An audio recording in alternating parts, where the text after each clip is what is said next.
222.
If I can get everyone to please take their seats so we can start the meeting.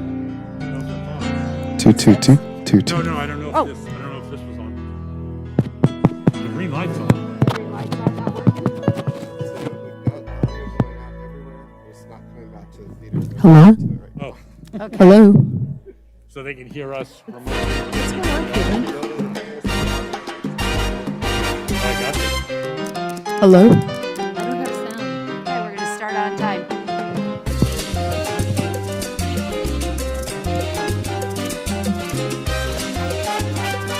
Good evening, everyone. Lori? Thank you. We're going to try and get the meeting start. Miss Warren, is the recording available? Can you hear me? Because I don't think my microphone's working. Can you hear me? It's echoing. Oh, well, I can't record Recording then. working? Nope. No? It's okay. I'll take it off the video. We have it? He said no. Oh, I'm asking if we're at the legal stage to move on. We do? Yeah, I thought she said we. She said we do not He's have. going to double check. No, two different kinds of audio with a recording. Said she has. She doesn't need it now. She just needs a legal recording. She's making sure. Great. Should have left it in the other room. Just then. Well, that's why we spent the phone to set this one up for this purpose. None of our technology has worked. None of it.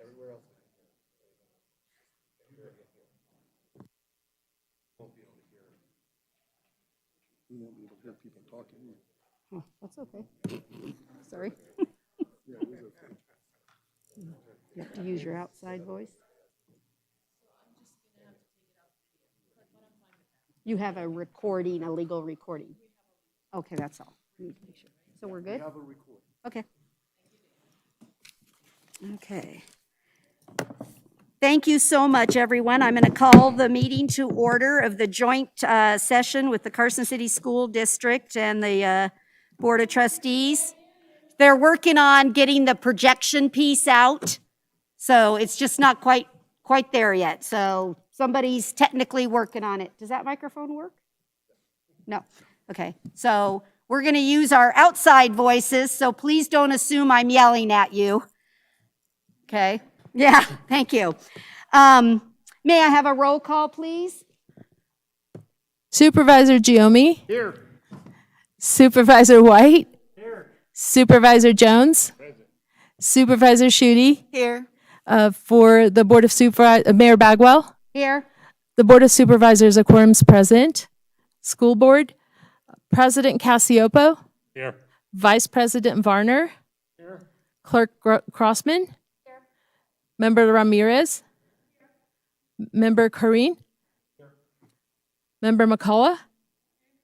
Member Walker. Here. A quorum's present. Thank you, Ms. Warren. We will now have our flag salute. Ms. Schutte, will you please do us the honor of leading us? I pledge allegiance to the flag of the United States of America and to the republic for which it stands, one nation, under God, indivisible, with liberty and justice for all. Thank you. There they are. Yeah, that's okay. We're now going to move on to agenda item number 3, which is the adoption of the agenda. Does anyone wish any changes? Seeing none, I'll accept a motion for the adoption of the agenda. The agenda. This is Stacy. I move to approve the agenda as presented and written. Do I have a second on the board side? I second. I have a motion and a second for the adoption of the agenda. All those in favor, please say aye. Aye. Please note for the record that both boards were in unanimous consent for the agenda adoption. We're now going to move on to the public comment period, which is item number 4 on the agenda. Ms. Paulson, will you please start us with the video?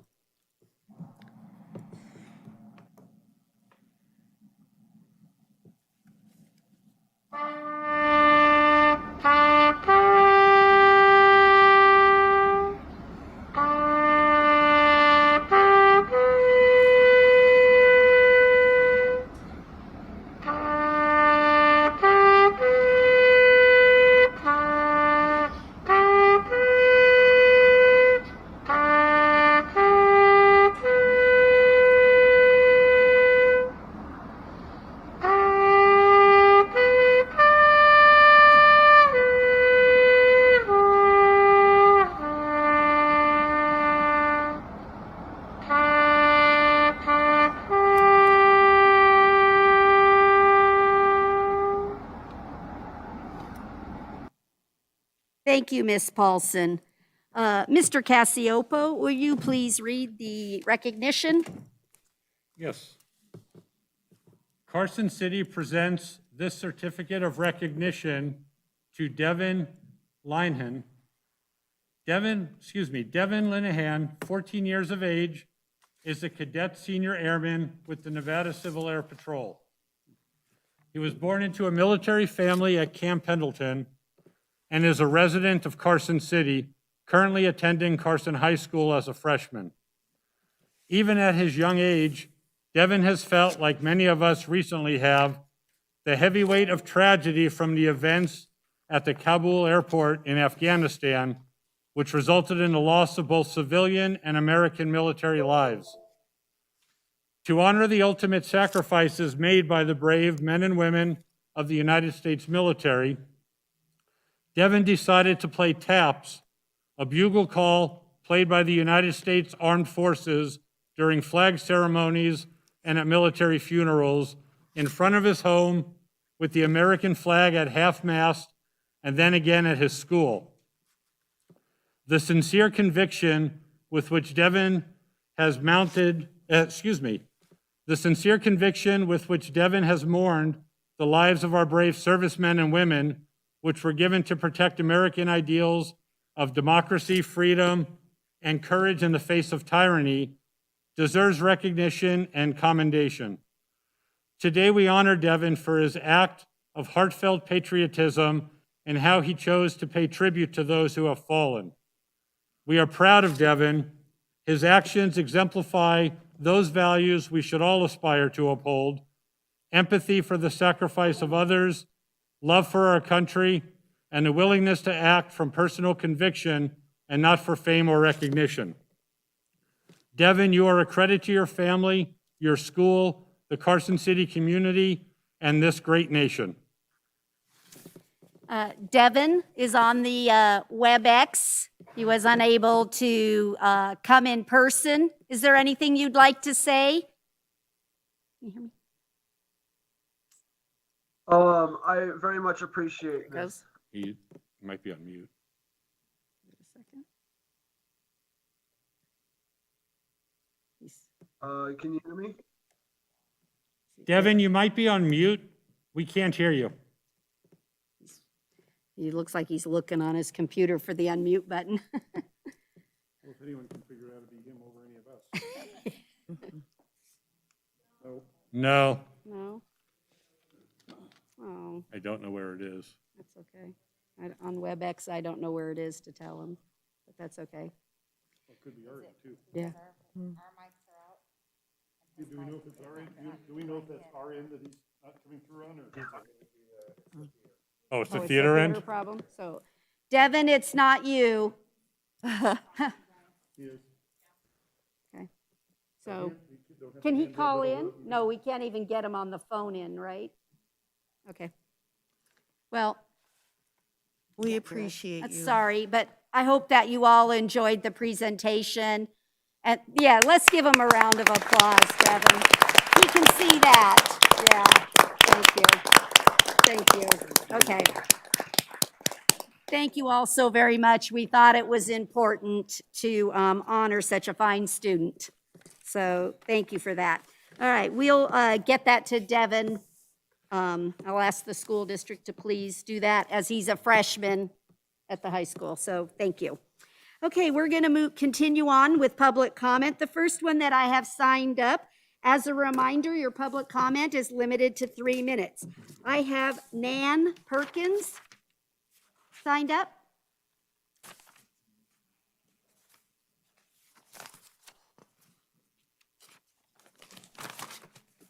Please state your name for the record. Is it working? Oh, there. Is that Oh, they working? can hear us, that's right. Can you hear me okay? Yes. Okay, good. I'm here because with everybody, the school board here, there's a lot of people that are concerned about the children of our nation, not just our nation, but of the world. But we're talking about the COVID vaccination. And I have some printouts here for everybody with the world premiere screening that began on August 30th. But there's a lot of information here. A lot of people don't know what's really happening all over the world, and this is going to help you understand it. And I just hope that you'll take a chance to look at it, so that, because for all of us, education is the best thing that we can do. Instead of taking source from one place or two places who might all come from one place, let's get it from all over the world, and we can help each other and help everybody by knowing what's really going on. So I don't know where to leave this, but, oh, thank you. Anyway, thank you very much. Thank you, Thank Ms. you. Perkins. I have next on the list Richard Nagel.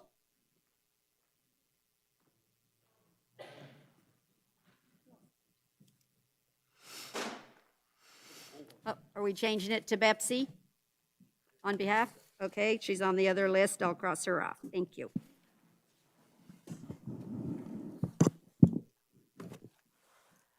To the Carson City School Board and the Board of Supervisors of the Consolidated Municipality of Carson City.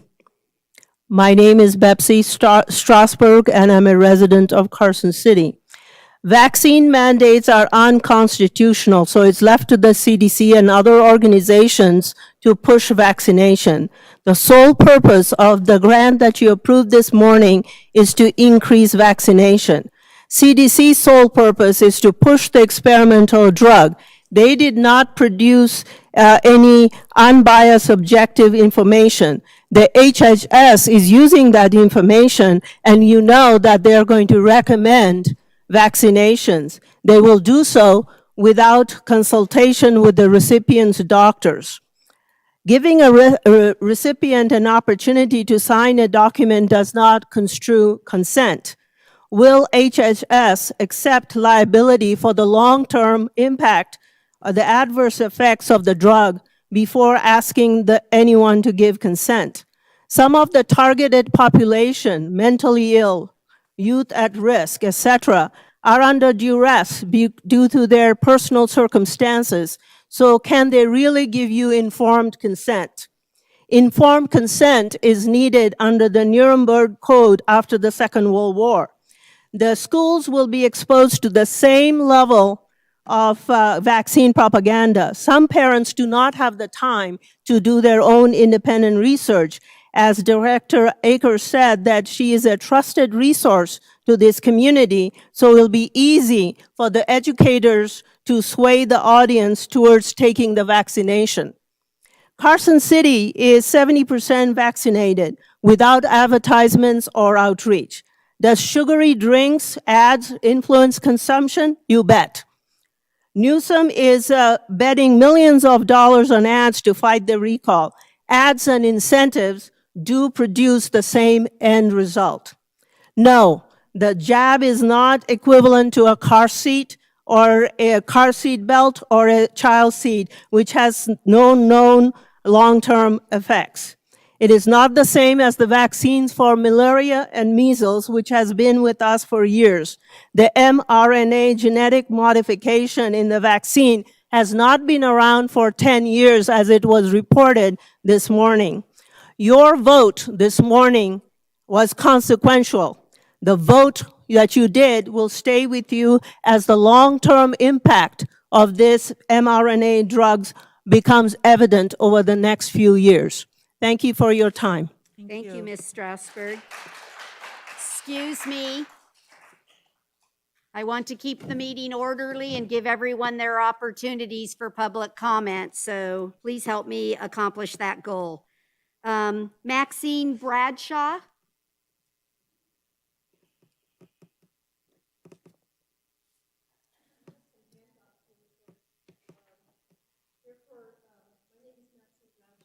Please come to the mic. The mic is at the, Pardon? the mic is at the podium. It's okay. It's the one that's we can hear. My name is Maxine Bradshaw. I'm a Carson City resident, and I have been coming to many of the board meetings for the school board. My concern, I have some handouts here that I did send last year to the county commissioners, and they were letters from We the People of Nevada. They talked about the lockdowns and the issue that we had with COVID and what was going on. In the process, with all of this going on, people were searching and receiving information medically. There was the Great Barrington Declaration. There was a Dr. Beta Stadler out of Switzerland, Bern, Switzerland, who is a biologist, and he specializes in immunology. They came out in the very beginning in February of last year, and he later produced some articles in July saying what this was, that it was not an epidemic. It was no different than an influenza. We have acted on this with insanity. It is affecting our children, and right now we're at a point where my biggest concern is the children in our schools and what you are advocating to do to these children. There should never be a vaccine, and there are thousands of doctors coming forward that are saying you do not inject these children with this vaccine at all. There are also people who doctors have given proof of the damage that masks do. This is not a good thing for our children.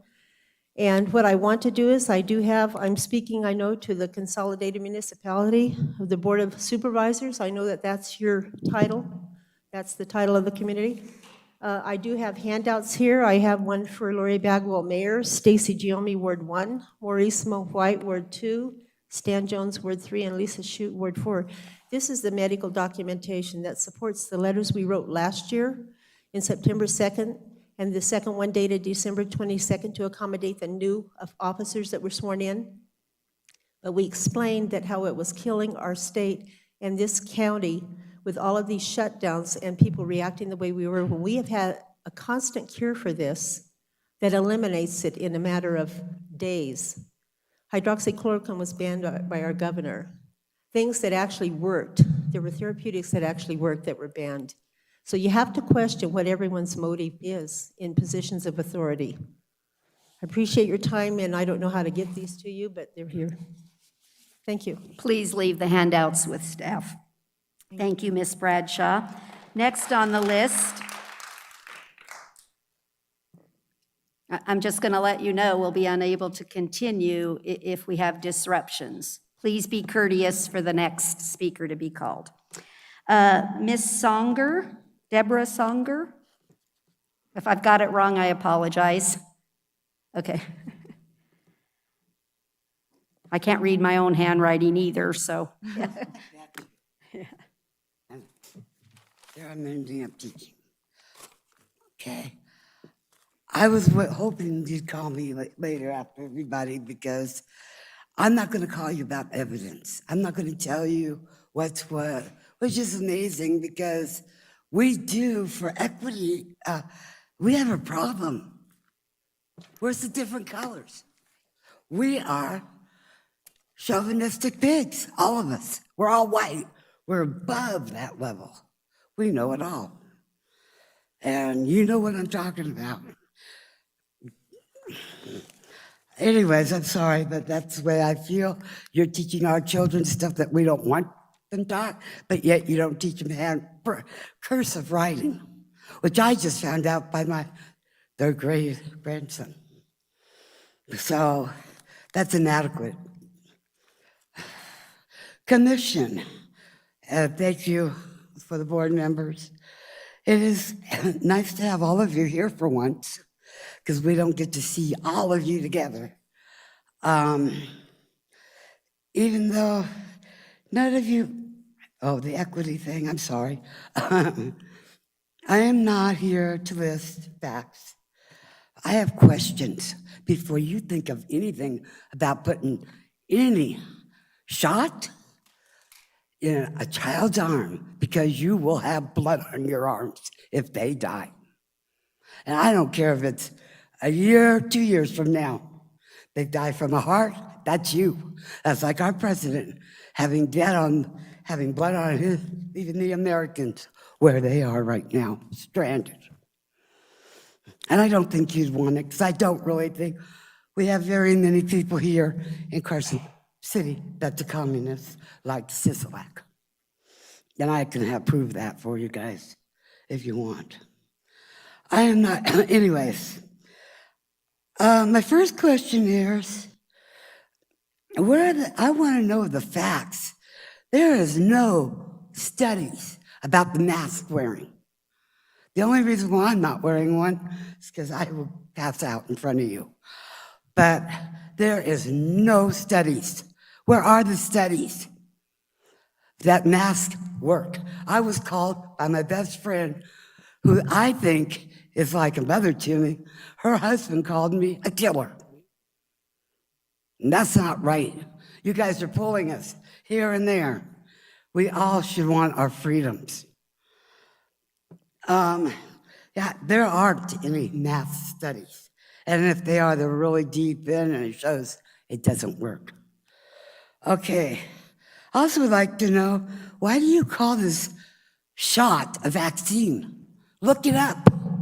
Looked it up on the CDC. It sure doesn't say vaccine like every other Ms. vaccine. Songer, do you have written testimony you can leave with us, because your I did 3 not minutes bring has it, completed? But you can look it up on the CDC. How hard is that? I Thank can get you. my phone. I'm sorry. No, you're all right. It is but on the CDC. thank you so much for your testimony tonight. We're going to move forward with the next person Oh, that's it hasn't entitled. been 3 minutes, has it? Yes. Thank you just kicking so me out very 'cause I'm much. We right? really appreciate your Yeah, cooperation. I'll see you at. Yes, let me know, call me later, we can talk. Thank you, Deborah. There is a Mary Ann Humphrey.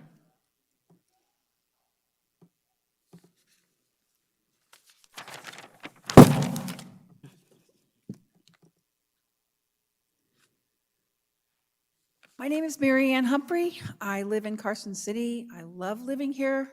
When we moved here, I felt like I really lived in America. Over the last, year since COVID struck and everybody, it's been almost the changes. And especially this year, we're slowly, day by day, seeing all our rights and freedoms being stripped from us. I know you people know, at least the Board of Supervisors know I was here this morning. I want to express my disappointment that what I and other people expressed was like not even taken into consideration about the Health and Human minivan that's going to be going around. I don't know how the jails work here, but I know in California at the jails, they don't inoculate every single inmate. They have to ask if it's okay if they get a vaccine. So why are we bringing a mobile unit to inoculate, inmates? Why are we going to people who have low income? They go to stores. Just like I said this morning, they go to stores. This shot, do any of you know the long-term effect of this shot? Nobody knows, but it does horrific things to our bodies. And nobody is looking out, oh, I got my shot. I have medical reasons why I can't get one, but that's neither here or there. It should be a choice, but we should not be financing something or getting a grant from the CDC, to go and inoculate people, because our governor is a step away from mandating this vaccine. So how's that going to work? And our poor kids, whether they're high schoolers or younger, how are they going to be coerced and taking something that could damage their bodies? I'm a mother of 4 kids, and I have 6 grandsons, age 16 down to 6. And I'm scared to death of their lives, let alone us and all the other citizens here. And I think it's wrong that we're just taking the agenda from the CDC, which has changed their story many times on how many people died and how many people didn't die. And that's wrong, to just jump on the board and then we're stuck. And I'm scared to death of the mandates because it's going to affect a lot of people. There are people that will walk away from their jobs because they don't want to take the shot. And it should never, ever do this. We're Americans, and we have freedoms, and we have rights, and we have the Constitution and Bill of Rights. And we better start abiding by it because we're losing our country. Thank you. Thank you, Ms. Humphrey. The next person that I have on the list is Charlotte Stewart.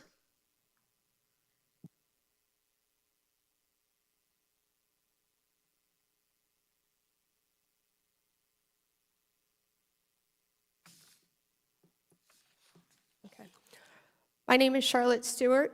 I kind of got a speech here. It's probably too long, so I'm going to just go through it as quick as possible.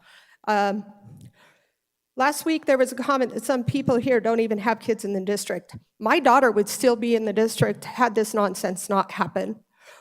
We're here for the children, parents, and teachers who can't be here or don't want to come for fear of retaliation. I don't envy the job you have to do. That being said, I hope you make your decisions based on parents and employees' choices. Let them choose what they want to do with their body. I noticed that this time last year, it was almost impossible to get a COVID test. Now this year, we are testing more people regardless if they have symptoms or not. At the same time, masks were removed and classes were back to full capacity. Now on Facebook, there were several comments blaming the rise in cases on masks being optional. However, now that you have brought the mask back, it would make sense to continue to test at the same rate because odds are you will find that the masks don't do anything to slow the spread. At the same time, or the same goes for the tests. If you only test unvaccinated people, you will only have cases from the unvaccinated, not a complete picture of what is really going on. There is a video of Fauci saying that the test should be run below 30 cycle threshold counts because anything above will likely give false positives. The CDC epidemiologist that was here a couple weeks ago said that they're testing at 40 cycles. It's like the data they have on people with antibodies. There is a lot of talk about studying people that have antibodies further. If we all are forced to take this vaccine, our natural antibodies will be neutralized, and no one can be studied then. The antibody tests are not reliable. According to the doctors, they will not just prescribe one for someone so that they don't have to take the vaccine. That is very alarming, considering the vaccine has terrible side effects on people. Now, my personal experience, I had COVID. I was high risk with asthma, on immunosuppressants, and with an autoimmune condition. I only had flu symptoms for 3 days and couldn't taste. 6 months later, I was exposed to COVID again, taking care of my family for over 10 days. I had no symptoms during this time. There is no way I want to get rid of these antibodies. I would like to finish with this. I looked at bed capacity surrounding hospitals. It doesn't look good. However, if you think about it, we started to spike right before more people started to get the vaccine. My husband and daughter got COVID right after being around freshly vaccinated teachers and coworkers. I think that's more than just a coincidence. I have a friend who had COVID so bad she was in the hospital for 12 days. Then when she was able to, she got the Pfizer vaccine. Now she has blood clots in her lungs and is in terrible pain. Thank you, Miss Stewart. Your 3 minutes has completed. Thank you, though. Miss, I guess it's Ashley Stewart. Nice to see a young lady. Daughter.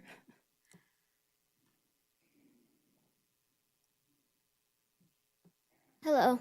Hello. My name is Ashley Stewart, and I would like to ask you a few questions. First, She's okay. You're doing wonderful, Ashley. You're doing wonderful. Ashley, if you want to go back and write them down, I'll call you up again if you'd like. Would that help? All right, let's do it that way. I will put a note here to recall you. I have next on the list Joy Trzynski.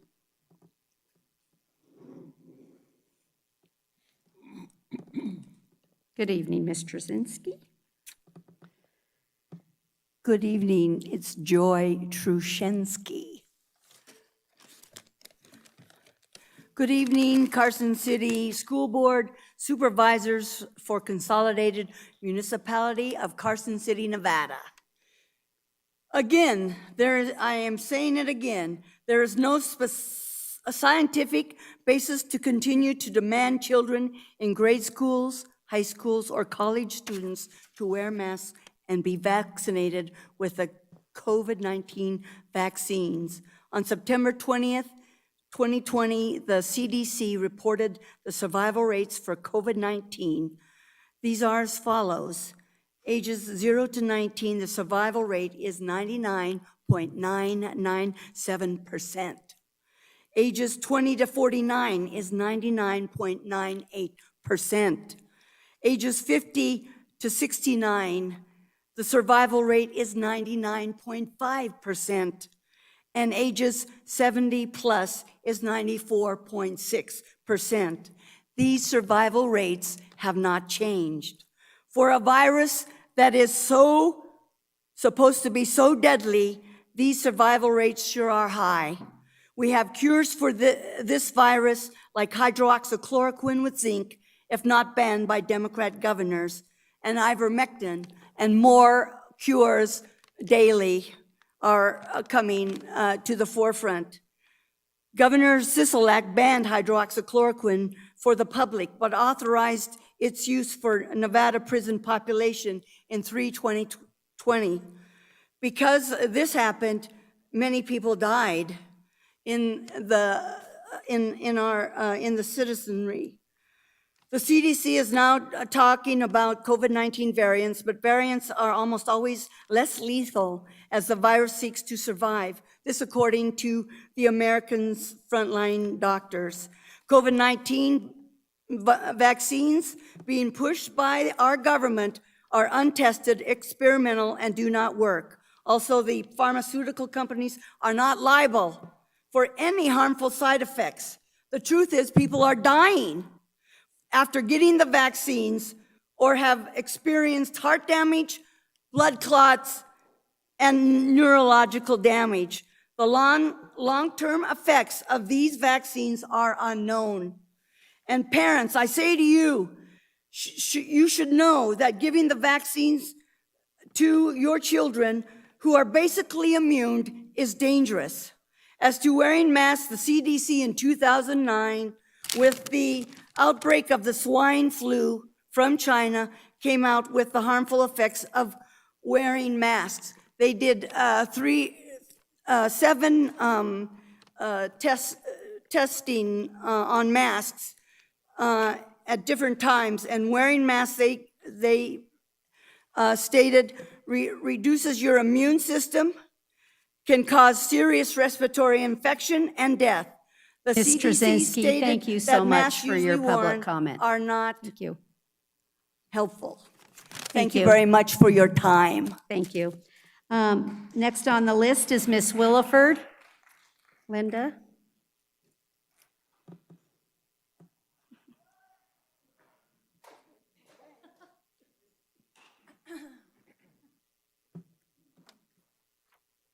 Good evening. This is Linda Williford.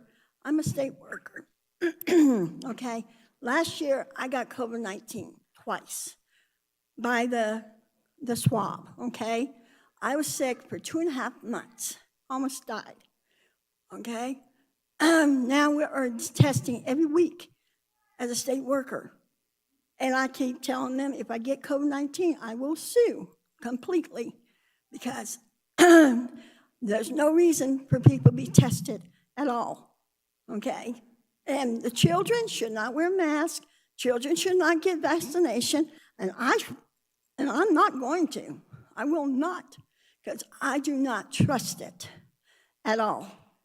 Because my sister, she just died, and she had cancer, but she was getting better. Then she got the shot, okay? Both shots. Now she's dead, okay? Because the cancer came back. So, sorry. I'm sorry. Okay.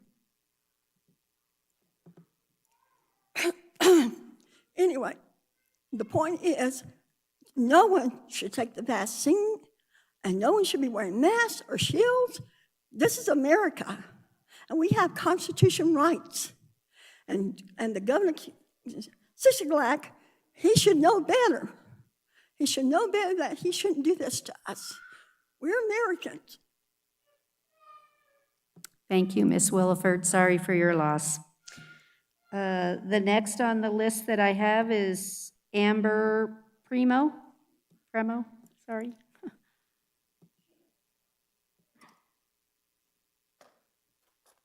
Do I push this button? It's on. Hi, my name is Amber Primo, and I'm a former Carson City resident. I'm a little nervous. I wasn't prepared to speak. But basically, I want to tell you, these masks don't work. They're too big for the particulate size unless you use an N95, number one. Number two, the PCP test, they're completely rigged. They can't differentiate between influenza A, B, and COVID-19. And what the hell, pardon my French, what the heck happened to the flu? Okay, where'd that go? Where did all the other diseases that kill you go? Why are we doing this, people? It makes no sense. What happened to common sense? What happened to our rights? What happened to informed consent? It's not a one-size-fits-all, okay? Some people have contraindications and can't take the vaccine. And if the vaccine did work, why are people wearing masks? I mean, just start asking common sense things. You know, I'm really concerned for the children. I used to be a teacher. And I don't have children of my own, unfortunately, but if I did, there's no way I would do this. And I'm just asking you, please, please, please, to reconsider what you're doing. I mean, it's just not, it's not right. And I think deep in your heart, you know it's not right. Gosh, I'm gonna cry. But anyways, I just wanted to say that. Thank you very much. Thank you, Ms. Primo, I appreciate that. Ms. Stewart, are you ready to come back up? Or do you need a little more? You're ready? Okay.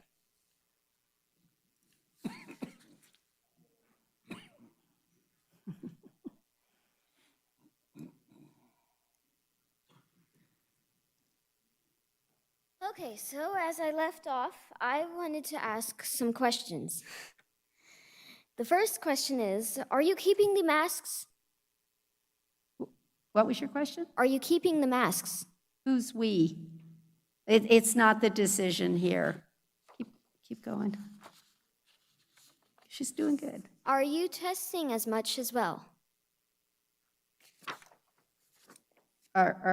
So we have two different boards up here, and I want to try and help you. A little bit later, we're going to have a presentation from the health department that probably could answer those questions, and it's totally up to you because this is your 3 minutes. But if you have those questions written out, the health department is here, and I will ask Ms. Akers to actually answer your questions on the record. Would you like that? Would that help you to hear answers tonight? Yes, please. We will be honored to do that. If you can just step to the side, they'll help get your questions. And so we'll make sure we get credit for your questions, Ashley. We'll call them out during the presentation and answer them. How's that? All right. Thank you so much for coming tonight, and I look forward to you getting your answers on the record. Thank you. But that's We'll not come all I back had to to you say. when Miss Akers is up, okay? Okay. Thank you so much. Well, okay. You did a great job. Yeah, she did a great job. It's such a pleasant thing to see the young people come. Madam Mayor, Yes. I have information that, Whoa. I have information that's,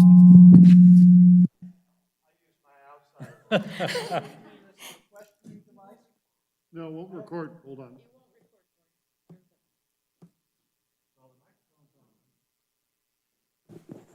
is that better?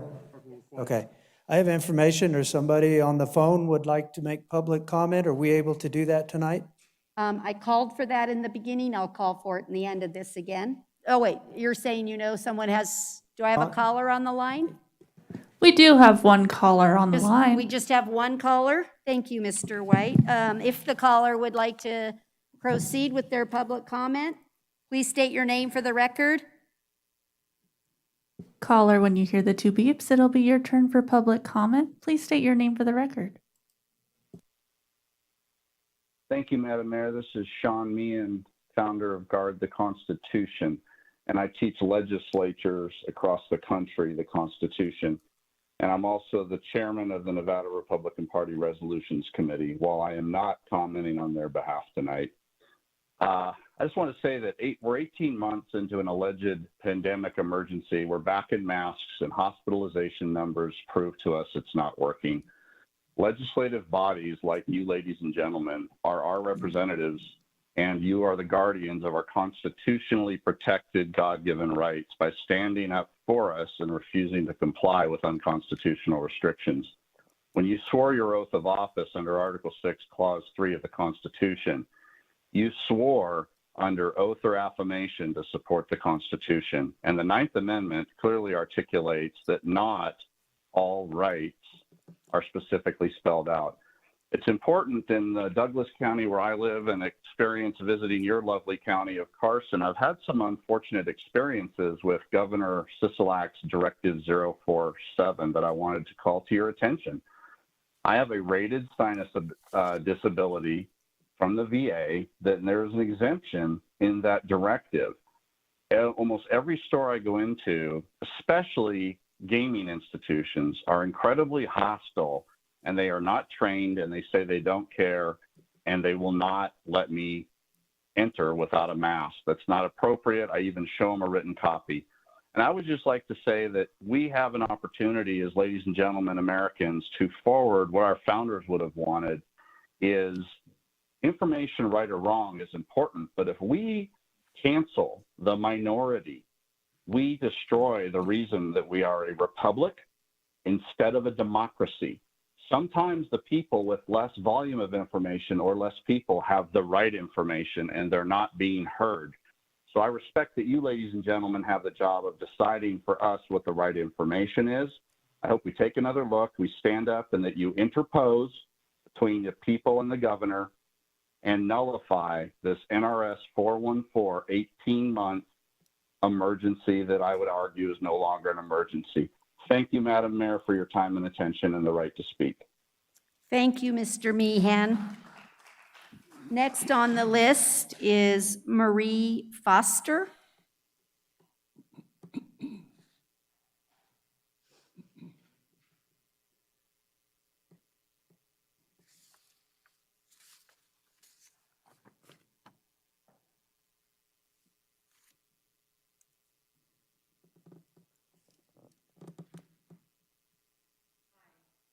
Good evening. There we go. Okay, Marie Foster. I wanted to talk to you guys about a couple of studies real quick. I actually tried to get on the governor's team with his mandate and figured I would do my due diligence and do research and do the other things that we should be doing. And I only found one study, and it's on the CDC webpage. It states that masks are 37% effective in masking children. Ventilation is 39% effective. Now, if you look at that per population, what they broke it down to is 1 case difference per your entire school. That's the only research the CDC has posted on mask wearing. There's 11 to 14 other that I have printed out here that I'll leave for you against masking, the harm that there's a potential of 11 deadly pathogens on the masks. There was a study of 25,000 children where there were 17,000 harmful side effects and injuries from mask wearing, hypoxia being one of the number 1. So I want to keep it in mind with you guys when it comes to enforcement. These officers can tell you that enforcement falls to the person who's enforcing it. The liabilities fall to the person who's enforcing it, not the mandate, not the training procedure. Okay? Last thoughts. To whom it may concern, I am asking you for public records, request of all legal evidence that you have provided me to justify your policy or mandate to make me or my child wear a mask, take a COVID test, or get a COVID vaccination. I'm assuming that you have a weight of evidence showing peer-reviewed clinical trials published with respected medical journals to legally justify your policy and mandate. Because if you don't, you're in violation of Section 242 of the U.S. Code Title 18, Deprivation of Rights under Color of Law, which states, whoever under color of any law, statute, ordinance, regulation, or custom willfully subjects any person in any state, territory, commonwealth, possession, or district to the deprivation of any rights, privileges, or immunities secured or protected by the Constitution or laws of the United States, or different punishments, pains, or penalties on account of such person being an alien or by reason of his color, race, or any other that are prescribed for punishment of citizens, shall be fined under this title or imprisoned not more than 1 year or both. In addition, I assume that your legal department has made you aware that while the U.S. Congress has granted vaccine manufacturers legal immunity, you have not been granted the same protections and Ms. can Foster, and your will time be has sued elapsed. for If you would any like adverse to effects. leave that with us for public testimony, if you have it written, we'd be happy to do Absolutely. that. I would just like to say too, this letter, I've got copies for parents if you guys would like to sign them and send them in. Yep. Thank you so much. Next on the list, I have Fred Simon.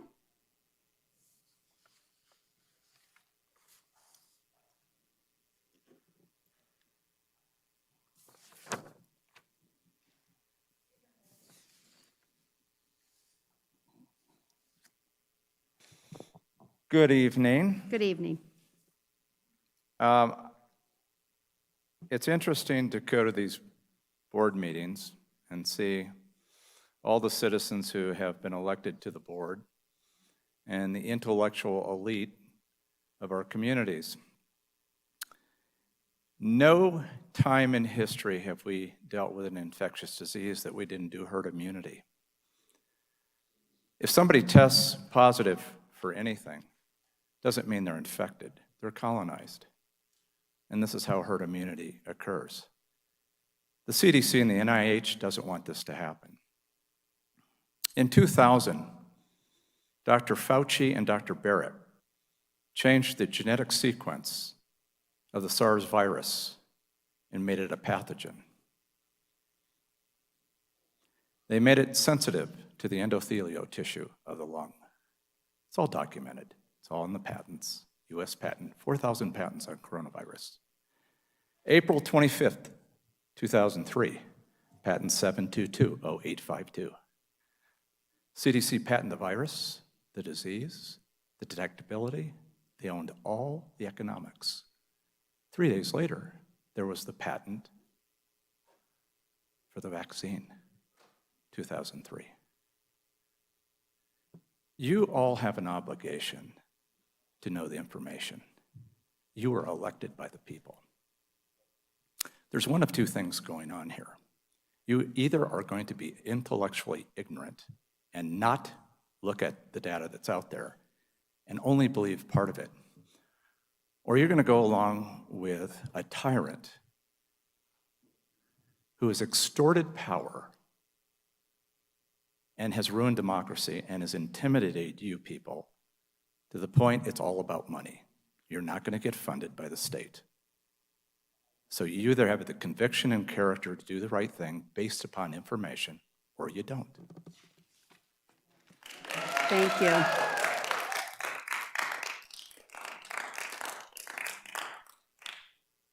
I really can't call on people if you're doing that. I want to give everyone their fair chance to be heard tonight. So I have Karen Stevens.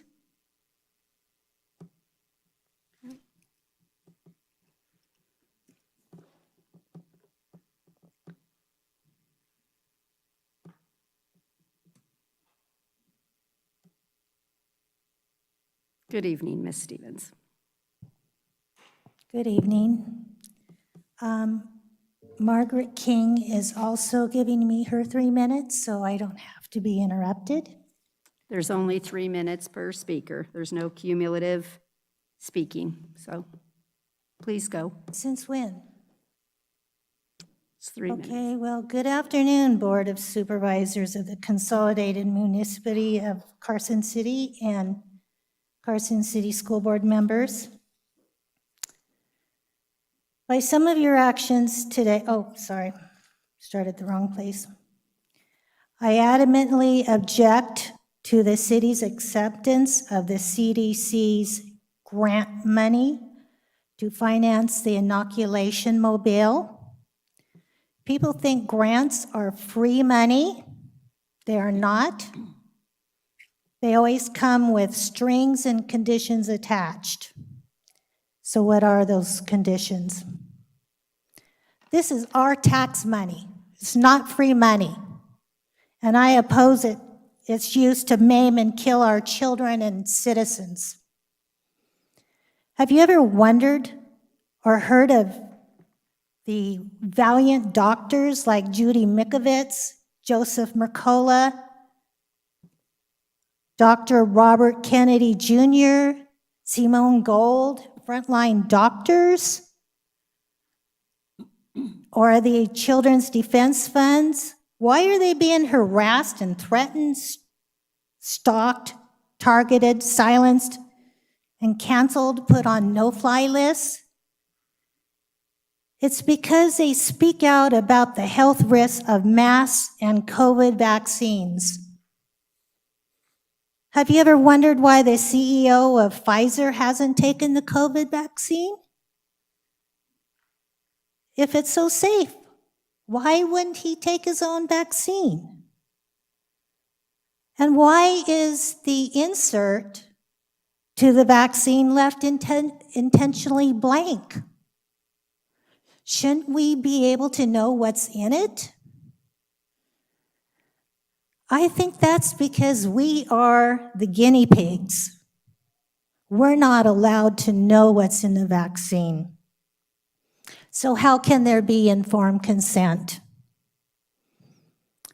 Why have so many people died from the chemical bioweapon, vaccine, that all the vaccines combined over the last 20 years exceeds what the COVID vaccine exceeds the 20 years of other vaccines? Have you heard of the VAERS report? As of 8/25/21, VAERS has received 1,377 reports of myocarditis or pericarditis for people ages 30 or younger that received the Pfizer or Moderna jab, Thank you, Ms. particularly Stevens. Your male time has completed. adolescents. Thank you so much. Next up, if you have written stuff that you had for somebody else you were going to leave, please Well, leave I it with don't staff. understand, when we speak in front of the school board, and this is a combined meeting, we are allowed to take 3 minutes of somebody else's time that they give to us. And so I'm sorry, you're that's not what's trying to posted on silence the- me, yeah. just like you're moving him to the side like he's a second-class citizen. It's not right. Thank you. Next up is Casey Rogers.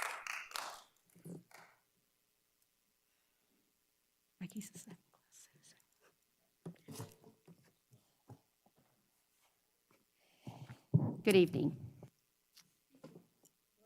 Oops, There okay, we go. sorry. Casey Rogers for the record.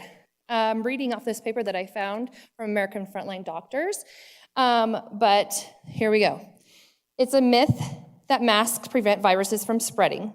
The overall evidence is clear. Standard cloth and surgical masks offer next to no protection against virus-sized particles or small aerosols. The size of the virus particle is much too small to be stopped by a surgical mask, cloth, or bandana. A single viron of SARS-CoV-2 is about 60-140 nanometers or 0.1 microns. The pore size in a surgical mask is 200 to 1,000 times that size. Consider that the CDC website states surgical masks do not catch all harmful particles in smoke, and that the size of smoke particles in a wildfire are not, where am I? Hold on one second. Surgical masks, not all harmful particles in smoke, and that the size of smoke particles in wildfires are 0.5 microns, which is 5 times the size of the SARS-CoV-2 virus. I will say that again, 0.5 microns, which is 5 times the size of SARS-CoV-2 virus. Wearing a mask to prevent catching SARS-CoV-2 in similar-sized influenza is like throwing sand through a chain-link fence. It does not work. There has been one large randomized controlled trial that specifically examined whether masks protect their wearers from the coronavirus. This study found mask wearing did not reduce at conventional levels of statistical significance the incidence of SARS-CoV-2 infection. Next. Yes, we have Governor Sisolak's directive and NRS 414.070, correct? And that's what you guys are going under, correct? For that NRS? But there is no statutory law that requires you, your employers, your customers to wear a mask, get their temperature taken, or stay 6 feet apart. There is no law that requires you to serve your people, your students, your outside, to reduce the number of people in your business or your schools. In fact, if you require us to wear masks or restrict their movement or entry if they are not wearing a mask, you are at risk for violating several federal and state laws. Any violation of these laws will be reported to the appropriate authorities, and the personal responsibility for this is for your school district. You personally will be at risk for fines and imprisonment upon conviction of these crimes. U.S. federal laws. Number 1, the U.S. Constitution, Thank you, First Ms. Amendment, Rogers. right to assemble, freedom of speech, right to religious extension. By the way, I'd like to say that when people are clapping in here, that's part of freedom of speech, right to express. Thank you. And they are taking their time to do that when it doesn't happen. This is for you. It's from American Frontline Doctors. Thank you. Please Talks leave it about with our Nuremberg staff. codes. Appreciate that. I don't have anyone else That was signed 3 up. minutes. I know it goes fast, but you were quick. You were a quick reader. I have to give you that. Just to double check, did any other additional callers come on the line? There are no other callers on the line at this I time. just wanted to make one last check there. Any additional comment? We listen to every single word that was said tonight. Just because you don't get the results that you want necessarily doesn't mean we did not listen. Sir, did you want to have public comment? Please come on up. Please state your name for the record. Hi, Kevin Schwartz for the record. Kevin Schwartz, thank you. Schwartz. Yes, so I've sort of been on the sidelines during this whole COVID debate, waiting for the data to come in to make some decisions about things. And now we have the data coming in, and I don't see people actually looking at the data that comes in. So the most recent after report on the COVID-19 vaccination that I have from July, this is from the CDC's website, shows that my son's probability of dying from COVID are 2 in 1 million, okay? He's a 12-year-old male, right? So he's in the 12 to 17-year-old male subgroup, okay? His probability of getting myocarditis from the vaccine is between 56 and 69. So if we run the numbers on the low end of that estimate, we come up with my son is 28 times more likely to develop myocarditis from the vaccine than he is to die from COVID.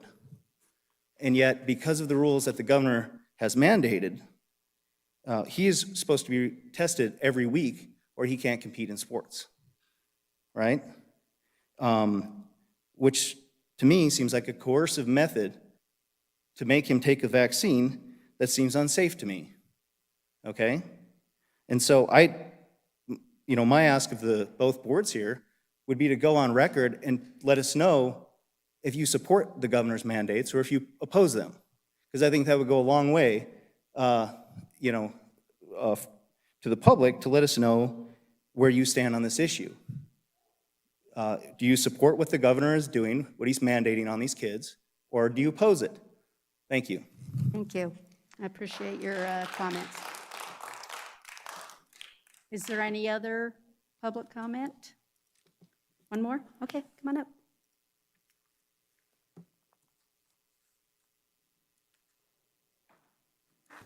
Hi, my name is Michael Rowe. Michael Rowe? Rowe, yes, I'm Thank a you. Carson City resident. I have 3 children in Carson City schools. I'd like to thank you for reinstating the mask mandate for this month. Last year, my children's school stayed open partially because everyone was masked. And to me, that's more compelling evidence than a website that sells horse medication. And I feel it's dishonest to dismiss the efforts that we have taken through the school year and just assume that children are naturally immune when, once we opened up and went optional on masking, with a more contagious variant, we've had to close one school already 2 weeks into the school year. Plus, it also seems unfathomably cruel to tout the survivability rates and suggest that the risk is acceptable, that there might be some losses among school children when the precautions to take are so innocuous. These precautions aren't harming the kids. Even without masks, they will inhale twice as much carbon dioxide with every breath than most of the people in this room did in their youth. Every summer, is cut shorter and shorter because of smoke and ash. And their joy on returning to school is tempered by the fact that they have to drill on what to do if someone comes there looking to kill them. They're not weak. And for anyone to suggest, as a way to not take these precautions, that they will somehow be traumatized by a piece of fabric, I feel is just projecting their own fragility. They happily wore masks because they understood that they were protecting older, more vulnerable generations when there were very limited options for protection, when there weren't vaccines, when there weren't treatments. And now those that they protected will not return their favor. Instead, they want to strip them of any remaining protections because if they convince themselves that nothing is effective, they can excuse their own inaction. Thank you. Thank you, Mr. Rowe. Okay, last I don't see any further public comments, so we're going to move on to agenda item number 5, which is our welcoming remarks and introductions of the members of the board. President Joe Cacioppo, would you start with your remarks, please? An introduction. Thank you, Mayor. Joe Cacioppo, President of the Carson City School District Board of Trustees. I want to welcome everybody to our first joint meeting of 2001. I think this is an invaluable 2021. 21, not 1. What did I say, 2001? We're going way back. Sometimes I wish. I think these are great opportunities to get together and show the public that we're working together in the best interest of the community and of the students of the community. It's certainly been a challenging 18 months navigating through the pandemic, combined now with the fires and other things going on in our country. But again, we value our partnership. I did want to take a moment while I have the mic to just acknowledge and express some sympathy for those that have been displaced by the wildfires we've had and to thank the firefighters for all that they're doing. It's certainly not a job I would want to have, and I take my hat off to them. It's very brave of them. I also want to send out my sympathies to those who have been displaced by the hurricanes and those that are impacted by the situation in Afghanistan, and most recently, to the high school student that lost his life yesterday in a North Carolina school shooting. So we certainly have some tragedies in the world, but we also have some amazing things that happen in the world. And sometimes we have to remember all the good that happens. But I do appreciate in terms of public comment, I know sometimes we don't see eye to eye or we're not perceived to see eye to eye. But I appreciate everybody's public comment. I think it's important.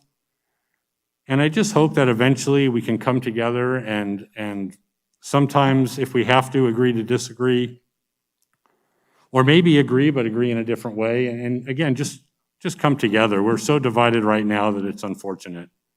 But I want to thank everybody for being here. And real quick, I want to thank our Board of Trustees for all the work you do. This has been a challenging 18 months, and I just appreciate everybody's professionalism and willingness to work together. I know we don't always see eye to eye, but how we handle that in the board meeting, I really appreciate. And the trustees, again, the supervisors, thank you very much for allowing us to be a part of this and for your time as well. Thank you. I too just want to echo the words of President Cacioppo. It's such an honor to have an opportunity to come together as both the Board of Supervisors and the school board to find those common things of which we all care about, which is our children. I think that's why we're doing this tonight. That's what we're all here for. I too want to echo that the public comment is always vital.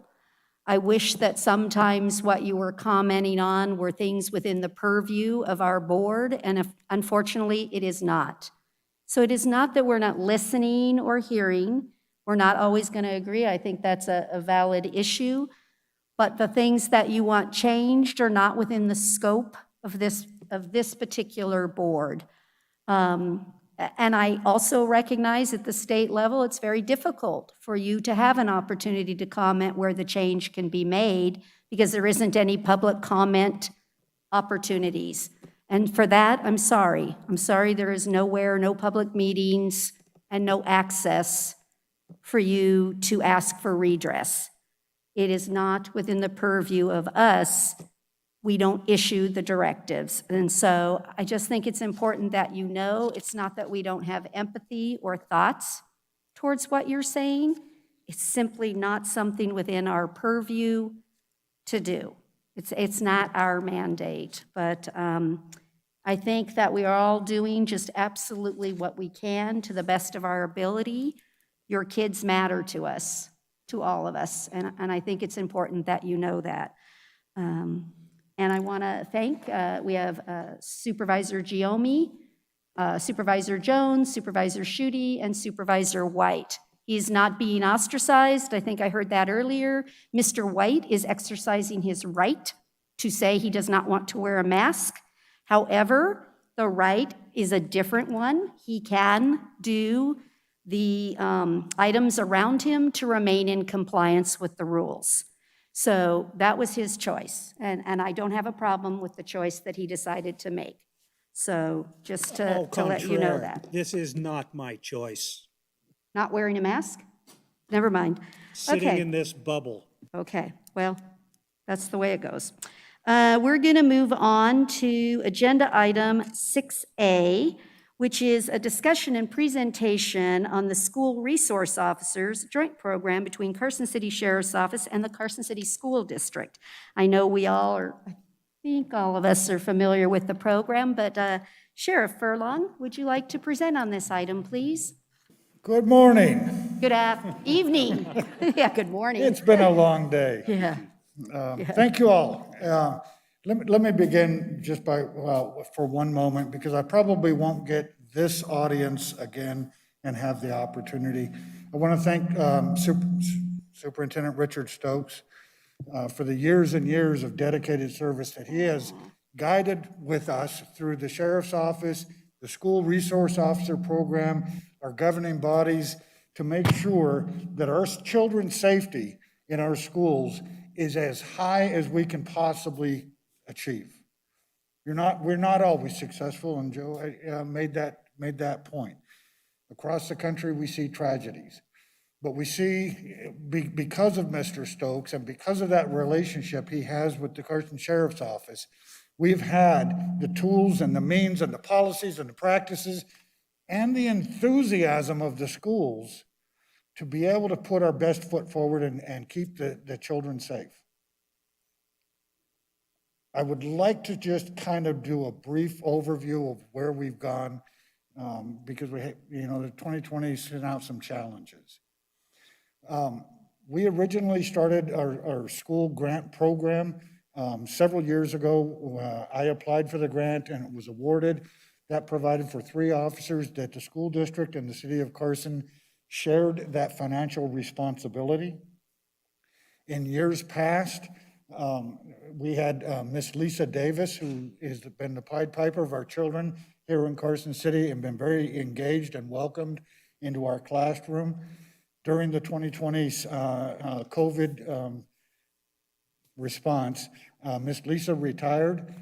Carson City was gracious enough to adjust the duty position, and now that position is full-time dedicated to Matt Smith's SRO team.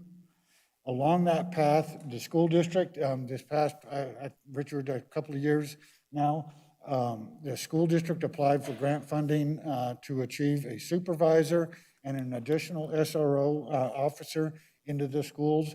That grant has come to an end, and the school district is graciously continuing that process right now, today. And so as we sit here going into this school year, we have a total of 6 officers assigned to the school district. This past season, we had some excellent officers stand up. Richard Stokes was the first phone call I made. Hey, how about we put a drug dog in the schools? And the scope of that was that dog must be capable of being in the playground, unattended by the officers of a kindergarten class, and there'd be no risk to the children. That was a great, great opportunity. And working with some of our locals, Carson City Toyota, our canine officers and the schools, we were able to achieve that and field it by the beginning of this school year. That canine dog is a drug detection dog. It has no patrol training. So I feel very comfortable in that environment. In closing, I would, again, Mr. Stokes, years and years of fantastic leadership, years and years of fantastic coordination. The school trustees, you will be, if he does it, if he pulls the pin, you'll be losing a tremendous leader. And you have a history of tremendous leaders with Miss Mary preceding Richard, and I just could not thank him anymore. So that's the composition of the program we have. The goal of our program is 0 fatalities of youth in our community and in our area. We have virtually achieved that. We did unfortunately lose a juvenile up at Lake Tahoe this year. Ironically, as the summer months came on, we reassigned one of our school resource officers to the Washoe County Sheriff's Office Boat Patrol. We are engaged with our youth, including during the summers up at the lake, as well as around the clock in this community.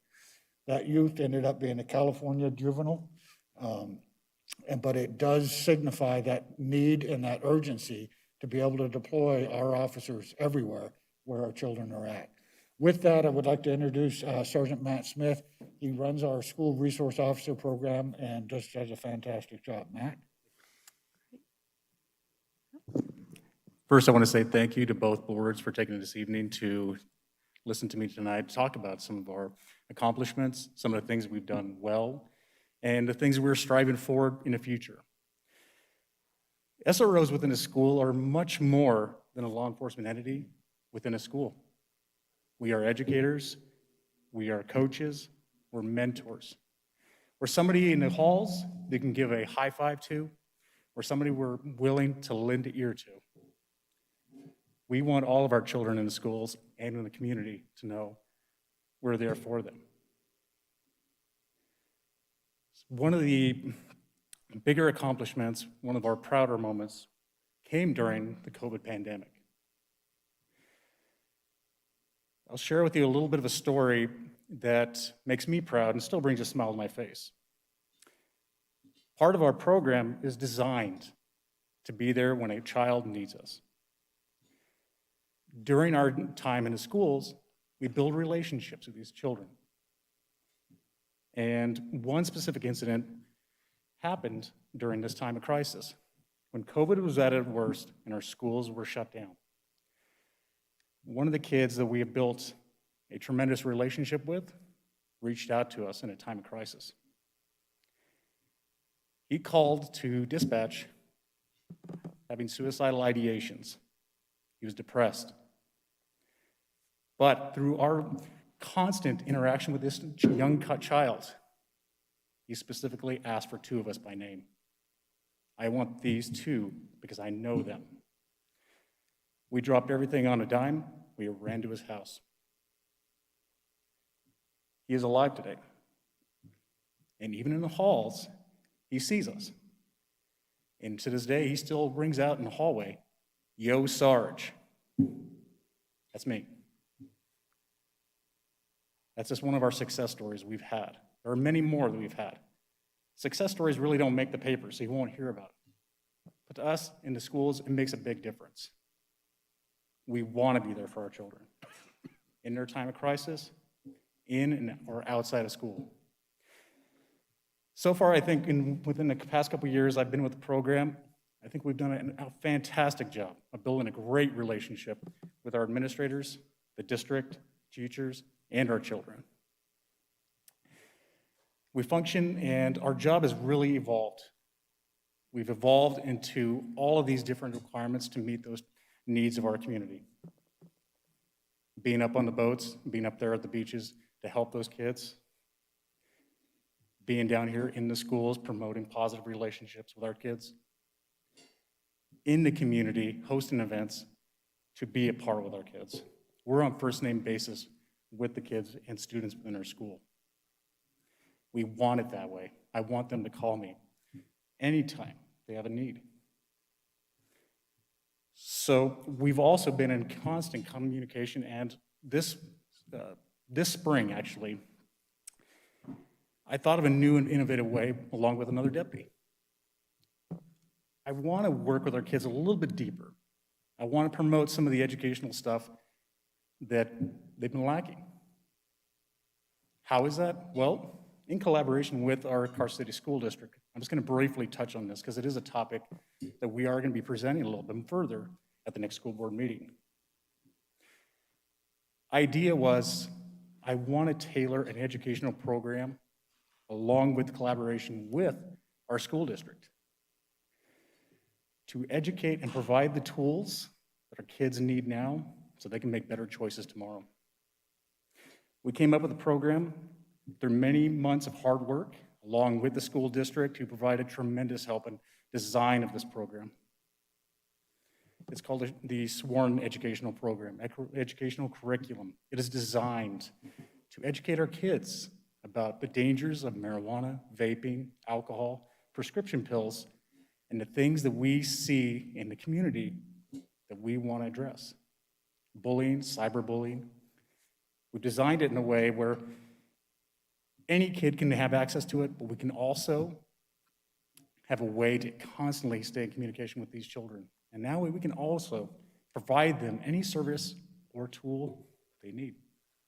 We want to promote these children to have resilience and stay positive with themselves and always have a chance to see any law enforcement in our community as people who want to help them.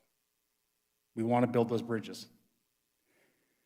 The SRO program, every one of these individuals under my supervision are quality officers who want to be with our children.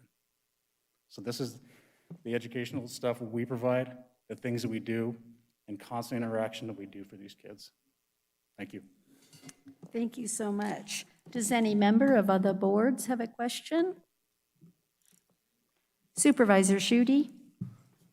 Thank you so much for what you do. As a retired teacher, and I was a health teacher, I would invite officers from Carson City Sheriff's Department to come in and talk to my students.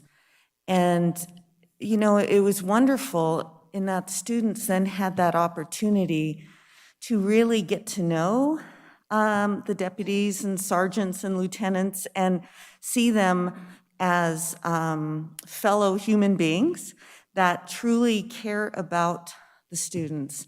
And you know, during the drug unit, we would have Teddy, the golden retriever drug dog, come in.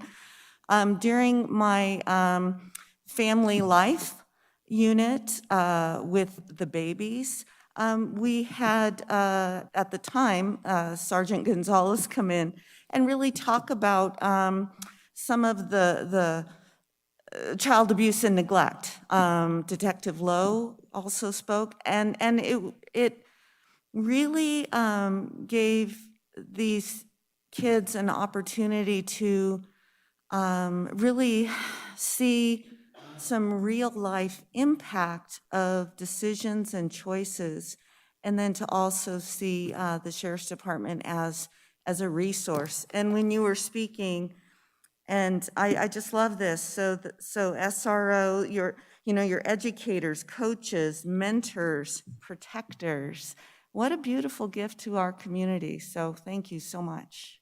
Thank you. Absolutely. Is there any other comment? Mr. Cassiopo? Yeah, Sergeant, I just want to thank Sheriff Furlong and you and everybody involved in the SRO program. It truly has been invaluable. And I think, and you touched on it, and Lisa touched on it, those relationships, I think, with the kids are important. It's easy to grow up, and when you don't know something about somebody, you just see a police officer or somebody else. It can be intimidating for some. It can be scary.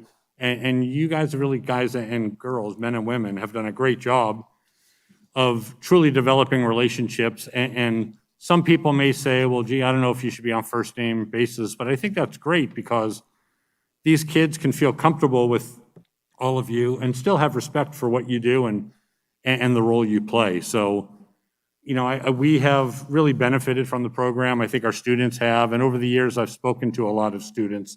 So it's not just my opinion, but it's their opinion as well. The vast majority of these students enjoy the SROs. They all have different personalities. Some have been funny and goofy, some a little more serious, but they've been good people that the kids seem to respect and appreciate having you there. So thanks for everything you do. Thank you. Thank you. Do I have any further comments? No. And again, thank you so very much for the presentation and a great, Sheriff Furlong? Just a closing comment. Again, thank you, Mr. Stokes. Could not have done it without you.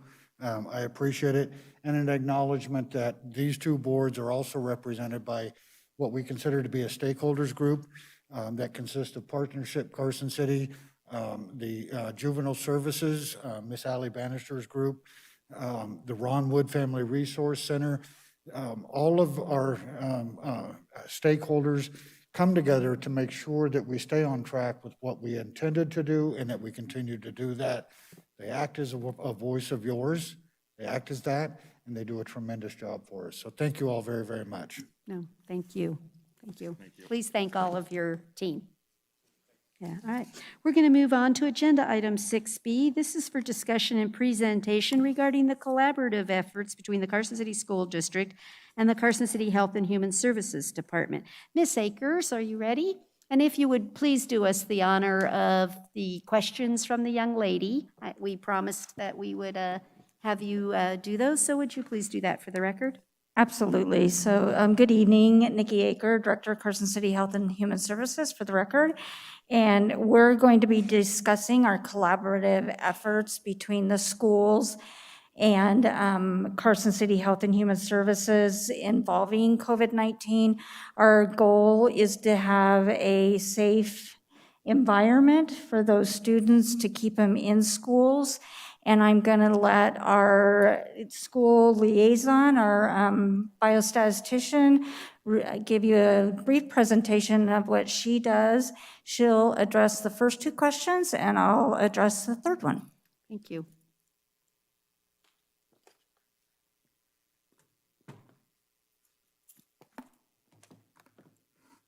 Sorry, everyone, this has been bothering me for a minute.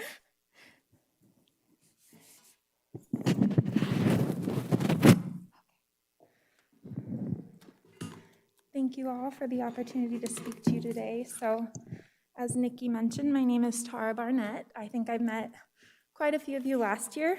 I am the Carson City Health and Human Services biostatistician and liaison. I work with the Quad County schools. Just to talk to you a little bit about, I guess, my credentials. I did study at the university for my master's in public health in epidemiology and graduated with that in 2015. Post that and pre-COVID, I was actually a second-year medical student with hopes and dreams of becoming a pediatrician. So I kind of love the job that I have currently because I also get to help the children in this different way. Thank you all. Mr. Stokes, nice to see you. So I've been asked today to speak to you about the process that we go through in collaboration with the school district and what we're doing to keep the kids safe. So I guess to explain a little bit of the background of the process, each school has applied for and been approved for a CLIA license. CLIA stands for Clinical Laboratory Improvement Amendments. So for example, Carson City School District has their own CLIA license. Under that, there are a number of nurses that work incredibly hard to both detect symptoms in students and test those students as quickly as possible. There are multiple different types of tests. I heard somebody mention earlier PCP, but I think she meant to say PCR. One of the types of tests that we have is a PCR test. It stands for polymerase chain reaction, and it goes in looking at the sequence of the RNA virus. Along with that is a different type of test called an antigen test. This year, we have started to recognize antigen tests at the health department. So the tests that the nurses at each school are administering are antigen tests under Abbott BinaxNOW. So every time that they get a positive test, they're to report that to me within 24 hours.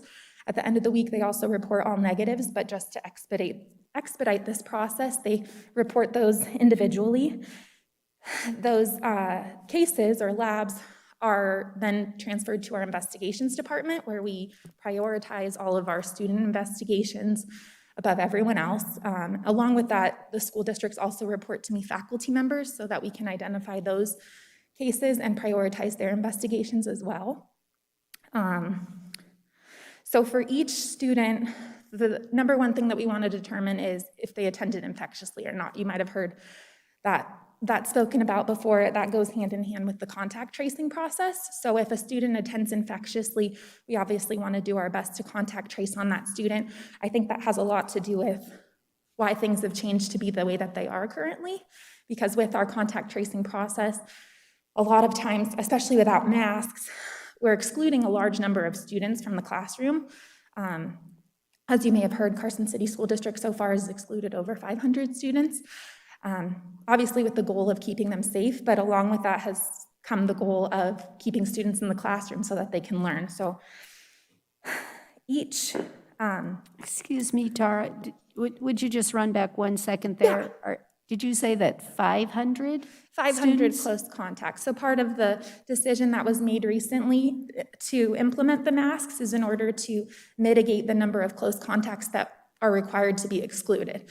So without masks... Oh, instead of a whole classroom, you only do those 3 feet if you have masks? Well, currently, if We're both new to this, students- sorry. No, you're okay. These are great questions. I get them every day.